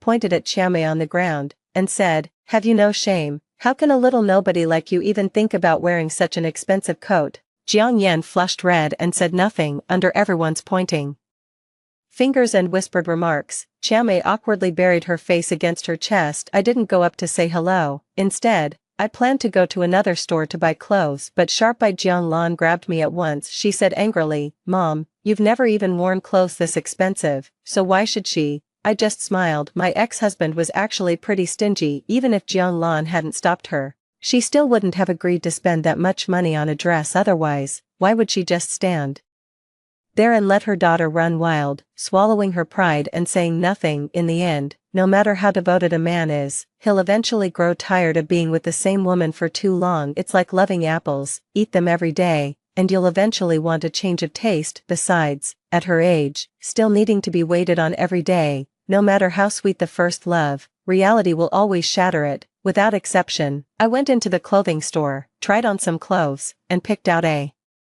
few that I liked. When it was time to pay, Jianglan squeezed forward, "Mom, let me buy this for you." At the sight of the bill, she was instantly speechless. Stammering, she said, "Mom, you're really generous. When spending money on yourself, you definitely shouldn't be stingy these days. Even a single piece of my clothing costs over 10,000 yuan. Besides, I've got money now." Zhao Wei paid back the money I'd supported him with for 6 years, and even gave me a nice share of the dividends when I was paying by scanning the code. The shop owner smiled and waved it off. "Your little girl already paid." Zhao Wei looked pitiful as he rubbed against me. "I've wanted Aunt Zhou to be my mom for a long time. Could you give me a chance to prove myself?" The brother and sister-in-law standing beside me nodded repeatedly, saying again and again that it was their family's good fortune to be thought so highly of. Suddenly, the two little twins grabbed onto my leg and wouldn't let go, tilting their cute little heads up at me. "All the other kids have grandmas. I want a grandma too." Tears poured down my face. I laughed through my tears. The people watching, including Jiang Yan, looked on with complicated expressions. When it comes to life, everything else is trivial, and fortunately, Jiang Lan called weakly, "Mom." I ignored her, took Xiaowei's hand, and looked at him with gentle eyes. "What do you want?" "Mom will buy it for you." "Wow.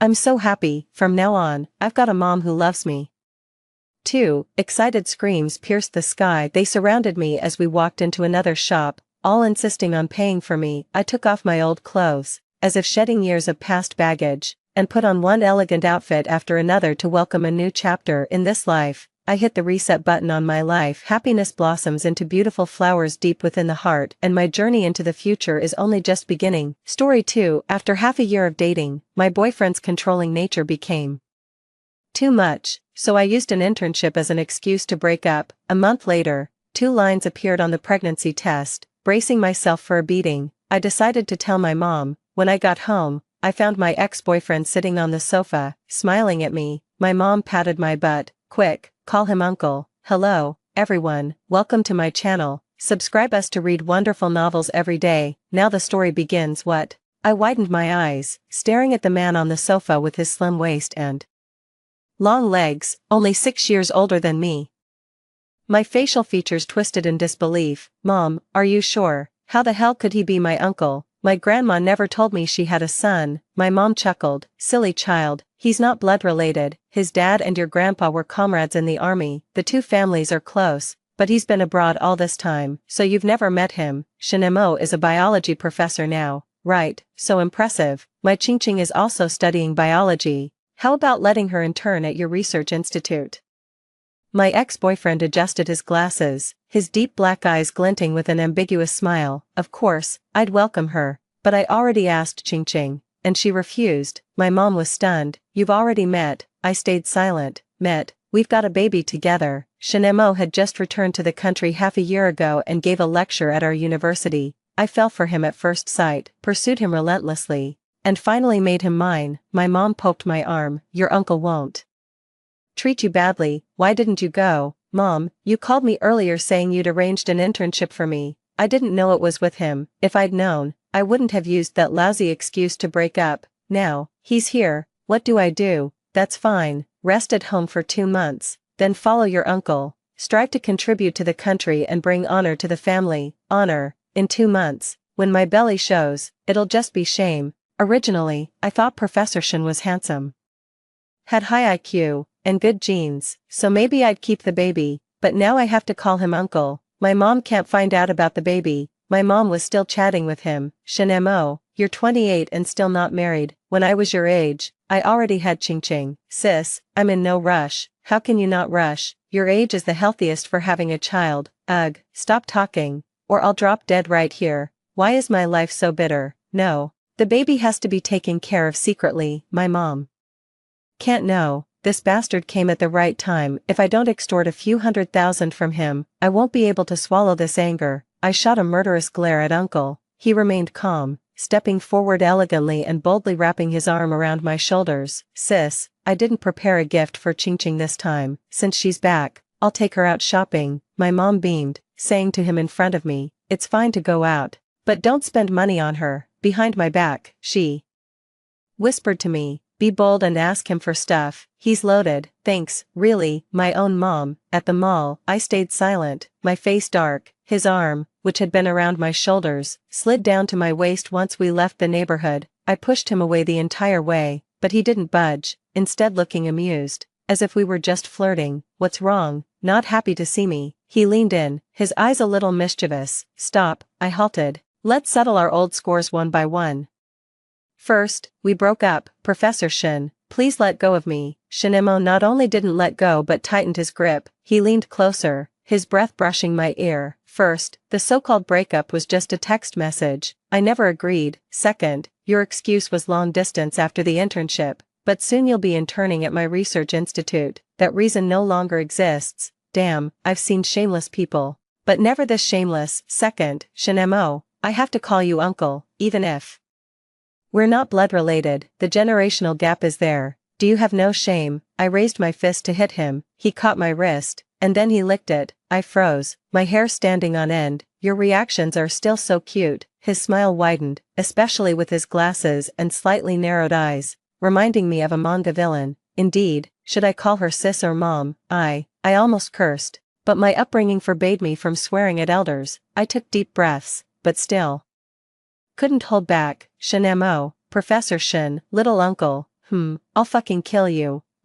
This was the first time I'd sworn in front of him. The usually elegant man, unsurprisingly, turned grim. He stared at me, his expression growing stern. Darling, as your elder, I should punish you for such language. Damn, that look, that expression. Did you secretly read hentai? Why are you so perverted? He shrugged. Didn't you share it with me? Don't you like me like this? Huh, when did I share that? He suddenly realized, his smile growing even more terrifying. Oh, so it wasn't shared with me, you were secretly reading it yourself. Darling, did you forget? Your tablet is logged into my Apple ID. Damn, I remembered now. Back then, my roommate told me the outside world was exciting, and I wanted to explore, but I didn't have a VPN. I thought Shinemo, having studied abroad, must have a foreign account, so I borrowed his. Shinemo continued to expose me. Didn't you know that browser history is shared across the same account? My face burned, my voice trembling. Why you? How much did you see? However much you watched every night, I saw it all, including you bragging online about your boyfriend having 8-pack abs. Damn, my face was completely lost. I wanted to crawl into a hole. Shinemo smirked smugly. So I really don't understand why you wanted to break up.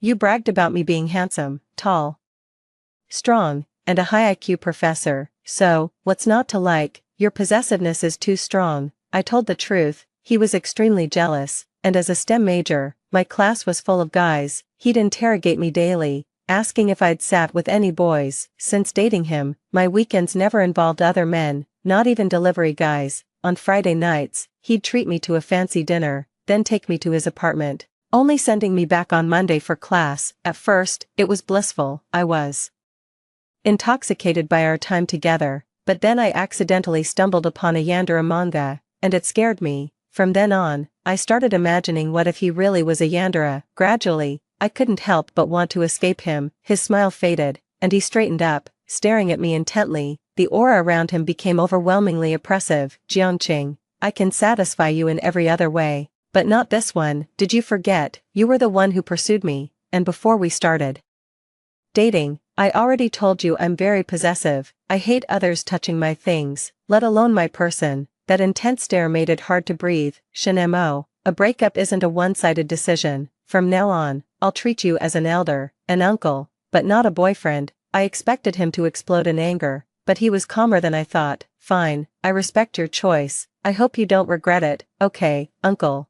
I was brave during the breakup, but when I heard Shinemo was staying at My house for half a month. I panicked and found an excuse to stay at a friend's place. Originally, I planned to extort a few $100,000 from him using the baby, but now I didn't even dare tell him, because I saw his search history on the tablet. 2 months ago, he'd searched, "Do women become more obedient after pregnancy? Best ways to conceive," and other similar keywords. If he found out, he'd definitely use the baby to trap me, but going to the hospital costs money, and he should foot that bill. I called him, and unsurprisingly, he answered instantly. It seemed he still couldn't let me go. If I reached out, he'd eagerly hand over the money. "Hey, uncle," he paused, then asked, "What's up, uncle? Can you send me 10,000? I spent it on in-game purchases. I'm starving, and I don't dare tell my mom." He was silent. After a while, "What game costs that much? Do you think I'm an ATM? Clean up your own mess. My money is only for your future aunt, uncle. Come on. 3,000 is fine too, uncle." Beep, beep, beep. Great, he's grown a spine and hung up on me. Before, every call was filled with sweet nothings, and he'd linger even when I wanted to sleep. What a heartless man. Or has he found someone else already? Even though we've broken up, I couldn't help but feel a pang of jealousy. What did he mean by future aunt? I tentatively texted my mom, who told me, "Your uncle's on a blind date. The girl's a beautiful genius." Damn. I haven't even found a new boyfriend. How dare Shinemo move on so fast? I was depressed. I couldn't sleep for several nights. Online, they say you can get prenatal depression, but I'm nowhere near giving birth. Can I still get it? What's worse, I couldn't figure out how I got pregnant in the first place. Staring at the tablet, I couldn't sit still. I heard that if iCloud is enabled, I could sync his phone's content. Right, I know it's not right, but I couldn't help myself. In his photo album, there were many screenshots of our chats. "Miss you so much. Have dinner with me after class tomorrow. Since and I want kisses. Shinemo, you're so perfect. I want to marry you." Seeing these screenshots felt like a punch to the heart. I remembered blushing and giggling in my dorm bed while texting him. Back then, we were so sweet. Just as I was getting sentimental, a photo of a beautiful woman appeared at the top. It was recently saved, probably the genius my mom mentioned. I was stunned. She was really pretty. Her nose was a nose.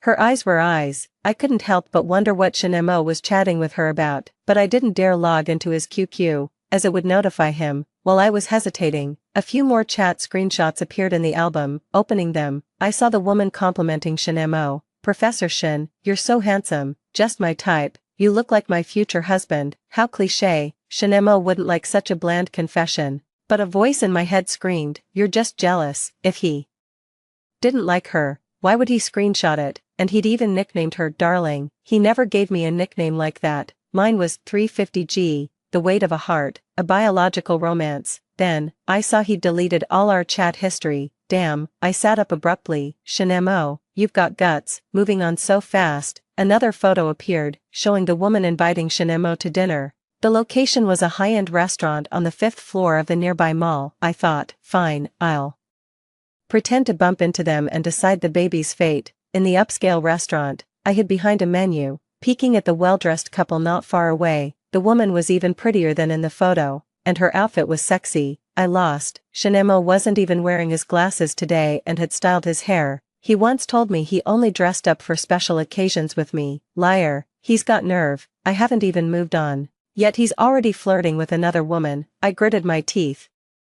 Stomping my feet in frustration, a waiter approached, asking for my order. I glanced at the menu. Even water cost 40 yuan. Panicking, I pointed, "I'm here with someone, uncle." I ran over to Shinemo. His smile froze mid-conversation, and he turned to me, his gaze inscrutable. "You're here." His tone made it sound like he expected me. I didn't know how to respond, so I greeted the woman first. "This must be my future aunt, so beautiful." The woman smiled. "Thank you." Her thanks made me glance at Shinemo. He seemed indifferent, gently introducing me to her. "This is Longia's daughter." Then, his tone turned cold as he addressed me. "What are you doing here? Need money?" I felt lost for a moment. Did I need money? Yes, but that wasn't the only reason. "How much?" Shinemo pulled out his phone. "At least 3,000. I'll give you 5,000. Don't disturb my date." He transferred the money instantly, and my phone buzzed with the notification, but I felt incredibly uncomfortable. It felt like I was being dismissed, pushed away. Yeah, I'm the ex-girlfriend. An ex-girlfriend showing up in front of the current girlfriend is bound to be disliked. I left with my tail between my legs. I had just taken one step when I heard the beauty behind me say, "Shinemo, you're so generous. She's not even your real niece, and you're giving her so much. Aren't you afraid she'll ask for more next time?" I lost my composure. In a fit of pique, I turned around and retorted, 5,000 is a lot. If you knew he bought me Chanel bags and Van Cleef and Arpels necklaces, wouldn't you be insanely jealous? Jiangqing, Shinemo suddenly called my name, his eyes looking a bit strange to me. It seemed like he was blaming me. The beauty's face instantly turned extremely ugly. Even if I'm not Shinmo's ex-girlfriend, I'm still his friend and his niece. Why should I be sneered at by a woman I've only known for a few days? I looked at the beauty, then at Shin. Mo, you've only known each other for a few days, and you're already taking her side. I felt extremely sad. Uncle, are you worthy of your girlfriend? Shinmo's brows were trembling. He stood up and grabbed my arm. Go wait for me at the door first. I'll take you home. What home are we going back to? I had even been thinking these days about whether to keep the baby now. No way. I shook him off. Professor Shinemo, I came here today to give a message from your ex-girlfriend, she said. As long as the money is in place, she won't bother you in the future. As for the child, a child without a father shouldn't be born. I gave Shinemo a hard kick, then ran away. No matter how much he called me from behind, I just quickened my pace and didn't look back. I sat on the stairs in the 5th floor fire escape and cried. Shinemo kept calling me, annoyed by the noise. I blocked him. I knew I shouldn't have made such a scene during his date, but I was just sad and jealous. Why could he say he loved me and then forget so quickly? I wanted to go home, but as soon as I stood up, a liquid gushed out from between my legs, accompanied by a suddenly intense dull pain. I couldn't stand still and almost rolled down the stairs. I reached my hand under my skirt. My ears buzzed. Help, where are you? My best friend called me. I was so scared that my voice was trembling, and tears were streaming out. Yao Yao, I'm bleeding. Damn, you're not having a miscarriage, are you? The half-closed door of the passage behind me was suddenly pushed open. I never expected Shinemo to find me. Both he and I froze. His gaze swept over my buttocks. I instinctively turned around and covered the bloodstain on my buttocks with my hand. Hello, Ching Ching. Hello. Yao Yao was still shouting on the phone. It's a bit slow to call 120 now. My boyfriend and I are nearby. We'll drive over right away. Hold on, Ching Ching. His face visibly turned pale. You're pregnant with mine. But I took precautions. His voice was trembling. I was so sad that my voice was tinged with sobs and a bit hoarse. Are you denying it? Precautions aren't 100% effective, I admit it. He picked me up and ran. His long legs jostled me around, and I felt the blood flowing even more profusely between my legs. It hurts. I covered my stomach. His hands were shaking as he took off his coat and covered me with it. Hold on, it'll be quick, very quick. He was more excited than I expected. Even his eyelashes were trembling. I've seen many sides of him, but I've never seen him like this. He seemed very scared. What was he afraid of? Afraid that I'd cling to him. Is that why you asked me for money? You don't want this child? His voice was a bit breathless. Yes, why? I didn't look at him, filled with grievance. If it's kept, what do you think the child should call you? Dad, or great uncle? Jiangqing. He was annoyed. I'll say it again. I'm not your real uncle. He took deep breaths, his breathing heavy. He probably knew he shouldn't lose his temper with me at this moment, so he restrained his emotions and said softly, bear with it, we'll be there soon. My nose felt sour as I looked at him. Do you really want this child? Yes. If you had to choose between the child and me, which one would you save? He seemed a bit speechless. It's not that far yet. Answer. Shinemo looked at me, his expression very serious. Yes, I want the child, but the premise is, this child must have a mother. My heart suddenly trembled, my nose still sour. I said, Shinemo, I'm telling you, neither I nor my baby can have anything wrong. Okay, do you know what it feels like to be extremely embarrassed? I was okay, but Shinemo almost ruined his reputation as a biology professor. He carried me and ran, shouting, hurry up, she might be having a miscarriage, save her and the child. I want both mother and child to be safe. As soon as the nurses heard this, they immediately pushed a bed and took me in, after getting in 4 drip and a thorough examination. Inside, the result was my period. How could it be my period? I was shocked. I felt so embarrassed. Shinemo also muttered to himself, how could it be her menstrual period? The doctor was speechless. Did you take a pregnancy test before? Yes, 2 lines, I frantically defended myself, holding up 2 fingers. Yao Yao, who had rushed over, also spoke up for me. I saw it too, it was indeed 2. We both suddenly stopped and looked at each other. 2 hours later, Yao Yao was hugging me and crying her eyes out. Damn it, how could I be pregnant? I was drinking and clubbing yesterday. I stroked her hair to soothe her. During that time, Yao Yao's period was also late, and we took the test together. Shinemo was sitting upright beside me, looking very tired. His hair, which was originally styled, was now a mess on top of his head. As he had been running his hands through it, he lowered his head, constantly pinching the bridge of his nose with his fingers. After a long time, he finally said softly, "Can you come home with me now?" It was so embarrassing that I couldn't come up with an excuse to refuse. For a moment on the way home, neither of us spoke. The atmosphere was too strange, so I had to break the silence. "What about your girlfriend? Aren't you going to take care of her?" He took a deep breath, as if gritting his teeth. "There's no girlfriend. The woman just now, she was scared away by your mention of the child." I felt sad again. "What are you going to blame me for?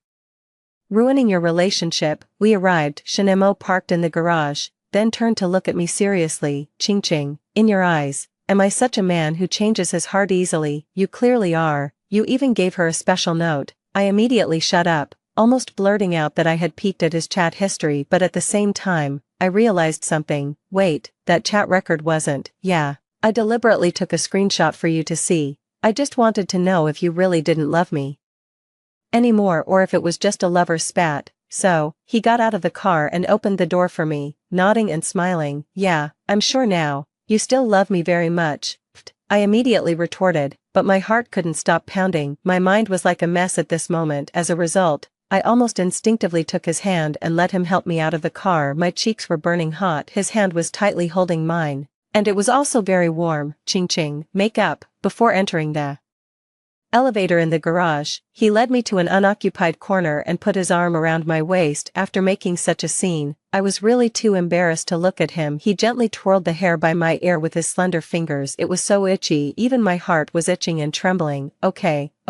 Suddenly, he kissed me passionately. 10 minutes later, he straightened his tie and walked out of the corner full of confidence. His face seemed to say, "I'm satisfied," written all over it. As for me, I was so kissed that I couldn't utter a single word. All I could think about was what to do about the hickeys on my chest. I couldn't let my mom find out. At home, when my mom knew I was back, she specially cooked a lot of delicious dishes. "Shinemo, have a chicken leg." Ching Ching loves the chicken legs I make the most. My mom picked up a chicken leg for Shinemo. Shinemo gave me a meaningful look and smiled. "If my mom could cook like you, sister, I'd probably wake up laughing in my dreams. Haha, I wish I could have a son as outstanding as you. By the way, are you and your mom getting along okay?" "Fine, I'm serious, sister. Your cooking is so delicious that I want to be your son-in-law." Cough.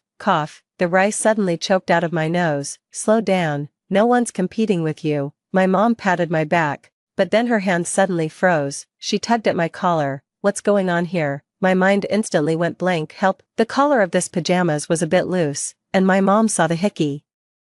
I looked at Shinemo for help. He pushed his glasses and said naturally. She did it with a straw, imitating those short video people, trying to give herself a hickey. He's a professor, for God's sake, how could he come up with such a ridiculous story? If I were to give myself a hickey, why not do it on my neck? Even more ridiculously, my mom believed it. She slapped my shoulder. "Afraid others will laugh at you for being single?" I nodded helplessly. My mom leaned in. "Hey, there's a classmate in your school who's nice to you. And he's from the same hometown. He even sent you home." Mom, I was terrified. I saw Shinmo's eyes widen. Such dangerous words shouldn't be said. He stood there like a statue for a few seconds, then his face showed a gentle smile, but his eyes were extremely dangerous. "Ching Ching has a close male classmate in school. How come I don't know?" "Ah, girls are shy. It's normal not to talk about it." My mom slapped the table. "Once, Ching Ching couldn't get a taxi to go back to school at 12 o'clock at night. And that boy drove to pick her up. He went all the way to the airport to pick her up at night and then escorted her to the door of the girls' dormitory. Such a nice boy." "Mom, stop talking." "Yo, the girl is blushing. So shy." It wasn't shyness that made me blush. I was clearly scared. I could feel Shinmo's eyes stabbing at me like knives. Without even looking, I put down my chopsticks. "I'm full. I'm going to my room to organize my things." I slipped away. I hid behind the bedroom door and eavesdropped. My mom was still Gossiping to Shinemo about the boy and me. I didn't need to think to know I was in trouble. Before going to bed, Shinemo sent me a message. A close male classmate escorted you all the way to the girls' dormitory door. Your mom also said that boy often invites you to dinner. Jiangqing, you're a woman with a boyfriend. Can you show some respect for me? I felt like crying but had no tears. We're not married yet, you. I could already imagine the expression of him almost spitting blood on the other side. Honey, listen to me explain. Fine, for the sake of you calling me honey, I'll listen to your explanation. Ugh, I typed, this was a year ago, I didn't even know you at that time, and then, don't you know what happened later? Shinemo sent a relieved emoji, then dialed a video call. I heard my mom's voice. Shinemo, have some fruit. No, sister, my girlfriend is calling me. Scared, I quickly got under the covers, trying to deceive myself. Shinemo was lying. It was clearly him who called. My mom probably thought Shinmo's girlfriend was that beautiful and smart girl. She even teased, yo, have you made it official? When are you going to propose? On the video, Shinemo looked happy. Soon, I'm still thinking about how to talk to my future mother-in-law so that she'll agree. My mom laughed. Our Professor Shinemo is so outstanding. How could she not agree? I'd prepare the dowry right away. Really? Shinemo had a mischievous smile from his angle. Of course. When have I ever lied to you? I couldn't stand it anymore. My own mom, am I your daughter or what? Without even getting the betrothal gifts, you're already preparing the dowry. Shinemo waved his hand. Okay, sister, you can go out first. My girlfriend is very clingy, she can't do without me. I couldn't help it. Hearing the door close on the video, I lowered my voice and shouted, narcissistic, who's clingy? I'm clingy. Shinemo admitted it with a bit of pride. Then who can't do without whom? I can't do without you, that's more like it. But what about my relationship with Shinemo? I wasn't ready. I didn't know if my mom could accept the fact that my little uncle would become her son-in-law. I didn't dare to take the risk, so I ran away from home to do an internship, and I moved in with Shinemo openly, starting a co-living life. During the day, I was Shinmo's assistant, and at night, Shinemo was my Ching. I was wrong. Who would have thought that? During the day, Professor Shen, who would put on a white coat in the research institute and act so cold and aloof. At night, he would be sitting cross-legged on the bed in his underwear, looking extremely that little expression. Humph. I'm the one who asked. I leaned against the head of the bed. How could our awesome Professor Shen be wrong? It's me who's wrong. I shouldn't have worn perfume to the cultivation room. After all, it was my first day on the job, and I dressed up a bit. Who would have thought that? Instead of getting an orientation, I was directly taken to the cultivation room, and then Shinmo criticized me seriously. He said I was unprofessional. I knew I was in the wrong about this, but being lectured by my boyfriend was hard on my pride. Ching. I criticized you because of work rules. Research is a very serious matter to me, Shinmo said, his voice a bit breathless. I raised my eyebrows. I know, but what about now? Shinmo nodded seriously. Ching criticizing me is also because of the rules. This is our family rule, a husband can't be mean to his wife. I couldn't help but laugh. When did our family have this rule? Why didn't I know? I added it today. So, if I say something at work that makes you unhappy in the future, you can scold me back at night. I promise I won't fight back or talk back. So, can you forgive me today? Shinmo suddenly moved closer to me. Without his glasses, he had to squint to see clearly. This action, coupled with his smiling expression, was simply a foul. Obviously, he was saying the most submissive words, but his demeanor was like a hunter about to enjoy a delicious meal. My heart raced, and I gulped. It's not impossible to forgive you. You should serve me well, right? He suddenly kissed me, full of enthusiasm. Yes, ma'am, baby, it's time to get up, or your dean will get angry. Shinemo pecked my cheek. Then I remembered that today was the day Shinemo was invited to give a lecture at our school. It was the first time I attended a lecture at my alma mater as an invitee. Needless to say, I was quite excited, but I never expected that before I could even show off. This happened. Professor Shen, may I interrupt? The one speaking was a really young junior. His face was red, holding a piece of paper in his hand, looking hesitant to speak. Do you want an autograph? I asked instinctively. After all, after the lecture, many people came to Shinemo for autographs, but they were all girls. This was the first boy. Shinemo stepped forward with a gentle and refined smile, taking a pen from his breast pocket. Just as he was about to take the paper, the junior actually dodged, and he looked at me with an expression like he was holding in urine. Sister, I like you. He stuffed the paper into my hand, then turned around and ran. As he ran, he shouted, "Oh, I'm so embarrassed, what the hell." I was stunned. I glanced at Shinemo, his face turned as green as a radish, and the muscles at the corners of his mouth were trembling. "She's my girlfriend." Mine, who would have thought that an elegant and reserved man could be like this? He actually used his long leg advantage to catch up with the young lad. The young lad was so shocked that his lips were trembling. He had never seen such a scene. He looked like he wanted to dig a hole and hide in it, constantly apologizing. "I'm so sorry, sister, I didn't know you were Professor Shin's girlfriend. I always thought you were single." "Where does she look single?" "In a hurry, in front of the young lad." Shinemo kissed the corner of my mouth even more outrageously. He bared his teeth at the other party. "See, we kissed, we're boyfriend and girlfriend." "Shinemo." My face instantly turned bright red. I wiped my mouth and looked around. There are people all around, and many of them know me. Shinemo directly took off his glasses and rubbed the bridge of his nose. His beautiful, long and narrow eyes looked around unhappily. "I just want them to know that you have a boyfriend, so no one will come to show their affection to you." He really didn't care about his professor image at all. Many girls around were whispering, with expressions of disappointment and resentment. I couldn't help but laugh and was also a bit embarrassed and speechless. Several girls threw Shinmo's autograph into the trash can. I punched him lightly, smiling. "You asked for it. Now your female fans are gone. I have a girlfriend. What do I need female fans for?" Shinemo looked indifferent and directly put his arm around my waist and walked away, but this man still had the word melancholy written in his eyes until dinner time. "Baby, it seems you're very popular." He picked up a piece of meat with so much force that the chopstick stabbed through it. I swallowed subconsciously. "Oh, so, are you angry?" "I'm angry at myself." He put down the chopsticks and stopped eating. "I've been with you for almost half a year. Why do some people still think you're single? Is it because you're not happy by my side?" When he looked up at me, his eyes were extremely serious. "So I need to be even better to you, lest you be deceived by someone else. I'm not going to the research institute today. I'll buy you a few bags." Pfft. I couldn't hold back and choked on my tea, as expected of a science major guy. Even his way of showing love is so simple and straightforward. "Shinemo, is your way of being good to me just spending money on me?" He fell into thought and didn't speak for a long time. I've told you that you're my first love.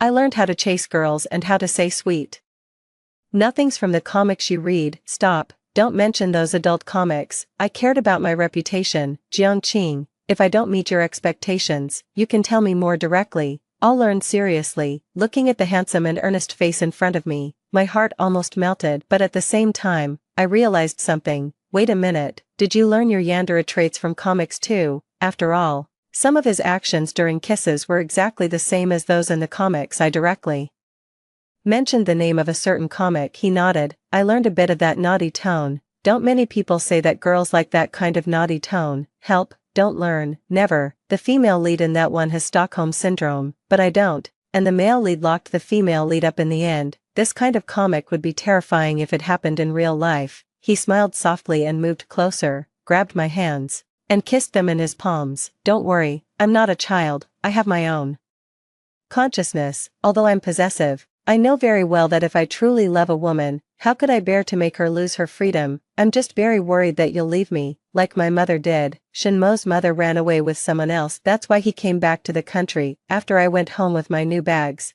I shared with him some comics about too much pressure leads to breakage. The effect was remarkable. He was so afraid that I'd be like sand, slipping away if he held me too tightly. Ever since he read those comics, he never interfered with my normal communication with other men, but he would still get jealous. For example, just now, I was going over a document with a senior in the research institute. Shinemo said, "It's okay, Professor Zhu is very good at cell research, you really should learn more from him." But then he went to get a glass of water and secretly stood by the water dispenser for half an hour. "Come out." Shinemo was stunned. "You saw me." I took a deep breath. "Dude, I'm not blind, your size 43 feet are sticking out." He was embarrassed. "I'm not trying to stop you. The more he explained, the more it seemed like an excuse. He sighed and sat down next to me. "You're clearly my assistant, but today you spent the whole day in Professor Zhu's lab, and even when we got home, you're still going over the document with him." "You, Shinemo, Professor Zhu is 50 years old." "I know.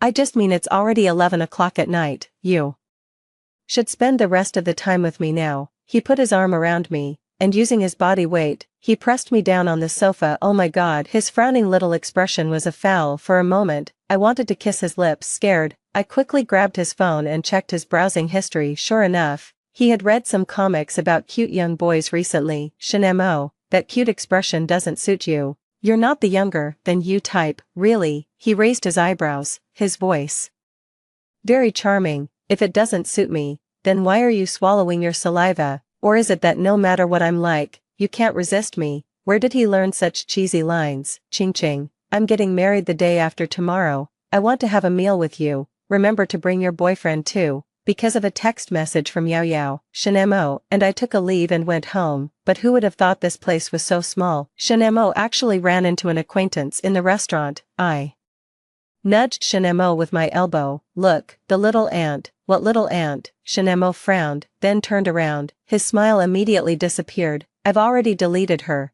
and I didn't agree to be with her in the first place. That beautiful and intelligent girl was having a meal with a man. Her expression was very ugly. She seemed to have seen Shinemo. Her eyes lit up, and she immediately ran over. She hugged Shinmo's arm right in front of me. Shinemo, let's be together. Okay. Shinemo almost jumped up from his seat, with an expression as if he would be allergic if he touched her. Let go, I have nothing to do with you. The beauty immediately burst into tears. I was wrong. I shouldn't have run away when I heard about the child that day. My parents forced me to go on a blind date again, and I don't like that man. I couldn't stand it anymore. Beauty, can you stop pestering him? The woman was probably in a hurry and snapped at me. Can you have some manners? What are you interfering with between me and your uncle? Be careful.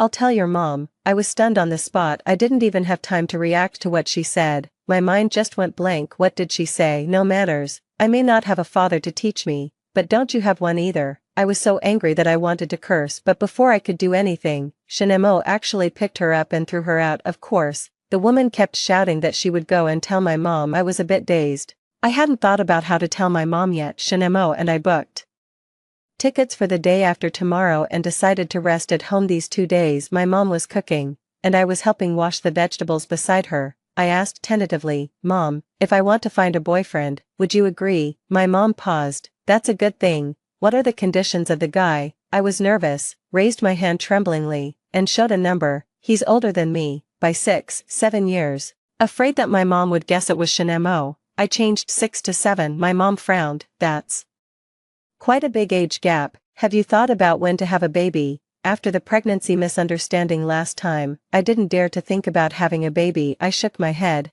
I don't have that idea for now. I'm still young. Maybe in 10 years. No way. My mom immediately shook her head. In 10 years. How old will that man be? Will his body still be up to it? And, cough, sister. Shinemo couldn't stand it anymore and came over with an embarrassed expression. In 10 years, the man will only be in his 40s. What's wrong with his body? My mom shook her head like a rattle. Look at auntie next door. She had her baby too late, and the child has a weak body and gets sick often. I felt depressed. No one spoke during dinner, taking advantage of the time when my mom went to do square dancing. Shinemo and I took a walk to digest food and seriously talked about this matter. My mom doesn't seem to agree. What should we do? Don't worry, we'll think of a way. Shinemo comforted me. Who would have thought that we would run into an acquaintance while taking a walk in the middle of the night? Yo, isn't this Ching Ching? I saw it was Aunt Chen, our neighbor. Scared, I immediately kicked Shinemo and separated from him by a meter. Shinemo looked wronged.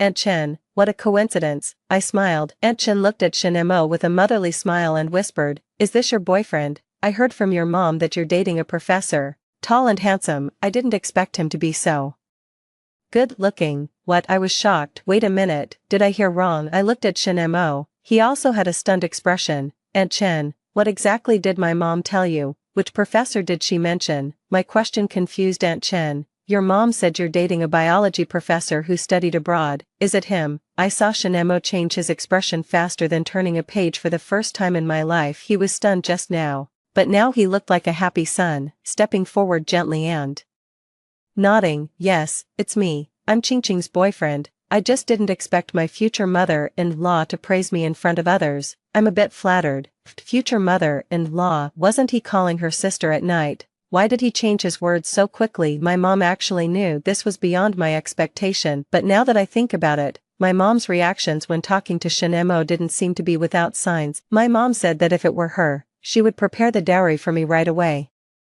My mom said that if she had a son like Shinemo, she would wake up laughing in her dreams. I waited for my mom to come back from dancing at the door of our house. The light in the corridor flickered, scaring my mom. Kid, what are you doing squatting here? I was excited but also a bit timid. Mom, about me and Shinemo. Did you know about it a long time ago? Shinemo stood behind me and called out in a slightly submissive voice. Sister, don't call me sister, my mom snapped, just when I was wondering if my mom was angry. Shinemo actually changed his words with a smile. Okay, mother-in-law. Oh my god, as expected of a man who has known my mom longer than me, I didn't even dare to act cute with my mom. But he dared. My mom pursed her lips, looking like she was thinking, you have a sweet mouth, and then entered the house. As she put down her bag, she muttered, do you think your mom is a fool? I'm also an experienced person. I saw clearly the little expressions you and Shinemo had when you looked at each other. She came over and poked my forehead, then poked Shinmo's forehead. You too, you've got quite a nerve, flirting right in front of me. I couldn't help but chuckle. Mom, aren't you angry that I'm with your younger brother? Of course I'm angry, my mom sighed, but Shinemo is at least someone we know well. He's handsome and rich. If you're with him, I can at least be at ease, and if he treats you badly, I'll go find your great uncle and give his son a good scolding. I'll treat Ching well. Shinemo nodded seriously. I couldn't resist and grabbed my mom's arm to act coquettish. Mom, Shinemo imitated me and also acted coquettish. Mom, my mom rolled her eyes so hard they almost went to the back of her head. I'm telling you, Shinemo, you won't be able to marry my daughter without $1 million or so. Shinemo actually looked delighted and knelt down on the spot to acknowledge the relationship. Mom, I'll come to propose with the betrothal gifts tomorrow. The end of the main story. Extra story. I'm Shinemo. Ching and I have been together for half a year. On the day she started her winter vacation, I prepared flowers and a ring to propose to her, but I didn't expect to receive a text message. Instead, she wanted to break up with me. Shinemo, I'm going to start my internship next semester. My mom arranged it through connections, and we'll be in different places. I don't like long-distance relationships. It gives me no sense of security, so, let's break up. I had imagined that there might be conflicts between lovers, but I never thought that without even a single argument, we'd reach this final step. When I called, I found out I was blocked. When I went to her school to find her, she had already left. Why couldn't she just listen to me? If she was afraid of long-distance relationships, I could go to her city. Couldn't I just compromise? In desperation, I used my connections to get the contact information of her home. When I dialed the number, I found that there was already a note on my phone. Ching's mom was actually my sister. Besides being shocked, I was actually a bit happy. At least, I could visit my sister as an excuse to have a good talk with Ching, but I was wrong. I thought she'd be happy to see me, but she wasn't. The long-distance relationship was just an excuse. She thought my possessiveness was too strong and that I was too clingy to her. This was the real reason she wanted to break up. Yes, I do have a strong possessiveness, but I had told her all about it because my mom said she loved me and my dad, but in the end, she still ran off with another man. But after going home, I also reflected on it. As long as she could come back to me, I wouldn't be as clingy as before. I'd try my best to give her enough free space. Although she wanted to break up with me, based on my understanding of her, she still had feelings for me, because when I kissed her wrist, even though she dodged and scolded me, her eyes still had the shyness she had when we were in love. Our 6-month relationship was genuine. As long as she still had me in her heart, I could take a risky move. I thought about the fact that Ching and I shared an Apple ID. I deliberately went on a blind date and hired the woman I was set up with for 4,000 yuan to act out a scene with me. In fact, I was very nervous. I wasn't sure if Ching would look at the screenshots I deliberately saved in iCloud, nor was I sure if she would go to the appointed place after seeing them. Fortunately, she came, but I never expected her to bring me earth-shattering news. She was pregnant. When I saw the blood between her legs, I was really terrified. I knew that the most important thing at that moment was to send her to the hospital, but I couldn't help thinking, how could she be pregnant? I clearly took precautions, but I believe in Ching. Ching isn't that kind of woman. If there really was a child, it would be a good thing for me. I had found a comic from my browsing history before. The male and female leads had a family of 3. After having a child, they became even happier. After reading it, I couldn't help but search for ways to make a woman conceive more easily, but I also knew that this kind of thing couldn't be rushed, and I didn't know if Ching liked children. What if she didn't? it would be a loss, but Ching actually said to me, "Shinemo, I'm telling you, neither I nor the baby can have anything wrong." This moment was probably the most exciting moment in my life. I picked her up and rushed to the emergency room like crazy. While waiting in the corridor, I searched for how to take care of a pregnant woman and how to do prenatal education for the baby until my hands were shaking. However, the doctor poured a bucket of cold water on me. Ching wasn't pregnant, she was just having her period. It was another girl, Ching's best friend named Yao, who was pregnant, but at least my Ching came back, and there was still a chance for everything. I'll do everything I can to be good to her and try to meet all her requirements. Now that things were settled with Ching, I was only worried about my mother-in-law. I probed my sister again and again to see what her thoughts would be if I became her son-in-law. My mother-in-law seemed quite satisfied with me, so my pressure was much less. It's just that Ching was constantly worried and looked flustered whenever she saw her mom. But I didn't expect my sister to be so smart. She had noticed something was up from the beginning and had already made plans for Ching and me. No, I should call her mother-in-law now. Right, I'm getting married soon, in a few more months. I'll have to change my address to Mom. I remember my mother-in-law asking me, after calling me sister for so many years, "Can your thick skin as Professor Shin handle changing to Mom?" I replied, "Yes, honey, today is your speech, do a great job." 1 year after getting married, Ching has made rapid progress in her research. She was even invited back to her alma mater to give a speech. Right after putting on her lipstick, she kissed my earlobe. "Aren't you coming with me?" "Of course I am, but this time I'll be in the audience." This was the first time I saw her on stage. She was different from when I first met her. Now she was more confident and elegant. Not only was I infatuated with her, but even her juniors were looking at her with admiration. "Hey, I heard this is our senior sister." "Wow, this senior sister is so beautiful. I wonder if she's single. I'll go ask for her contact information later." I frowned, feeling unhappy. It's been a year since we got married. How could there still be people thinking she's single? I turned my head to look at the two brats behind me. I deliberately showed my earlobe and pointed at the lipstick mark on it. The brat was stunned for a moment, then took out a tissue from his pocket. Very kindly, he wanted to wipe it for me. Scared, I quickly slapped his hand away. "What are you doing? No good deed goes unpunished. Didn't you ask me to wipe it for you?" I smiled happily. "No, I just wanted to show you. This lip print was kissed by your senior sister."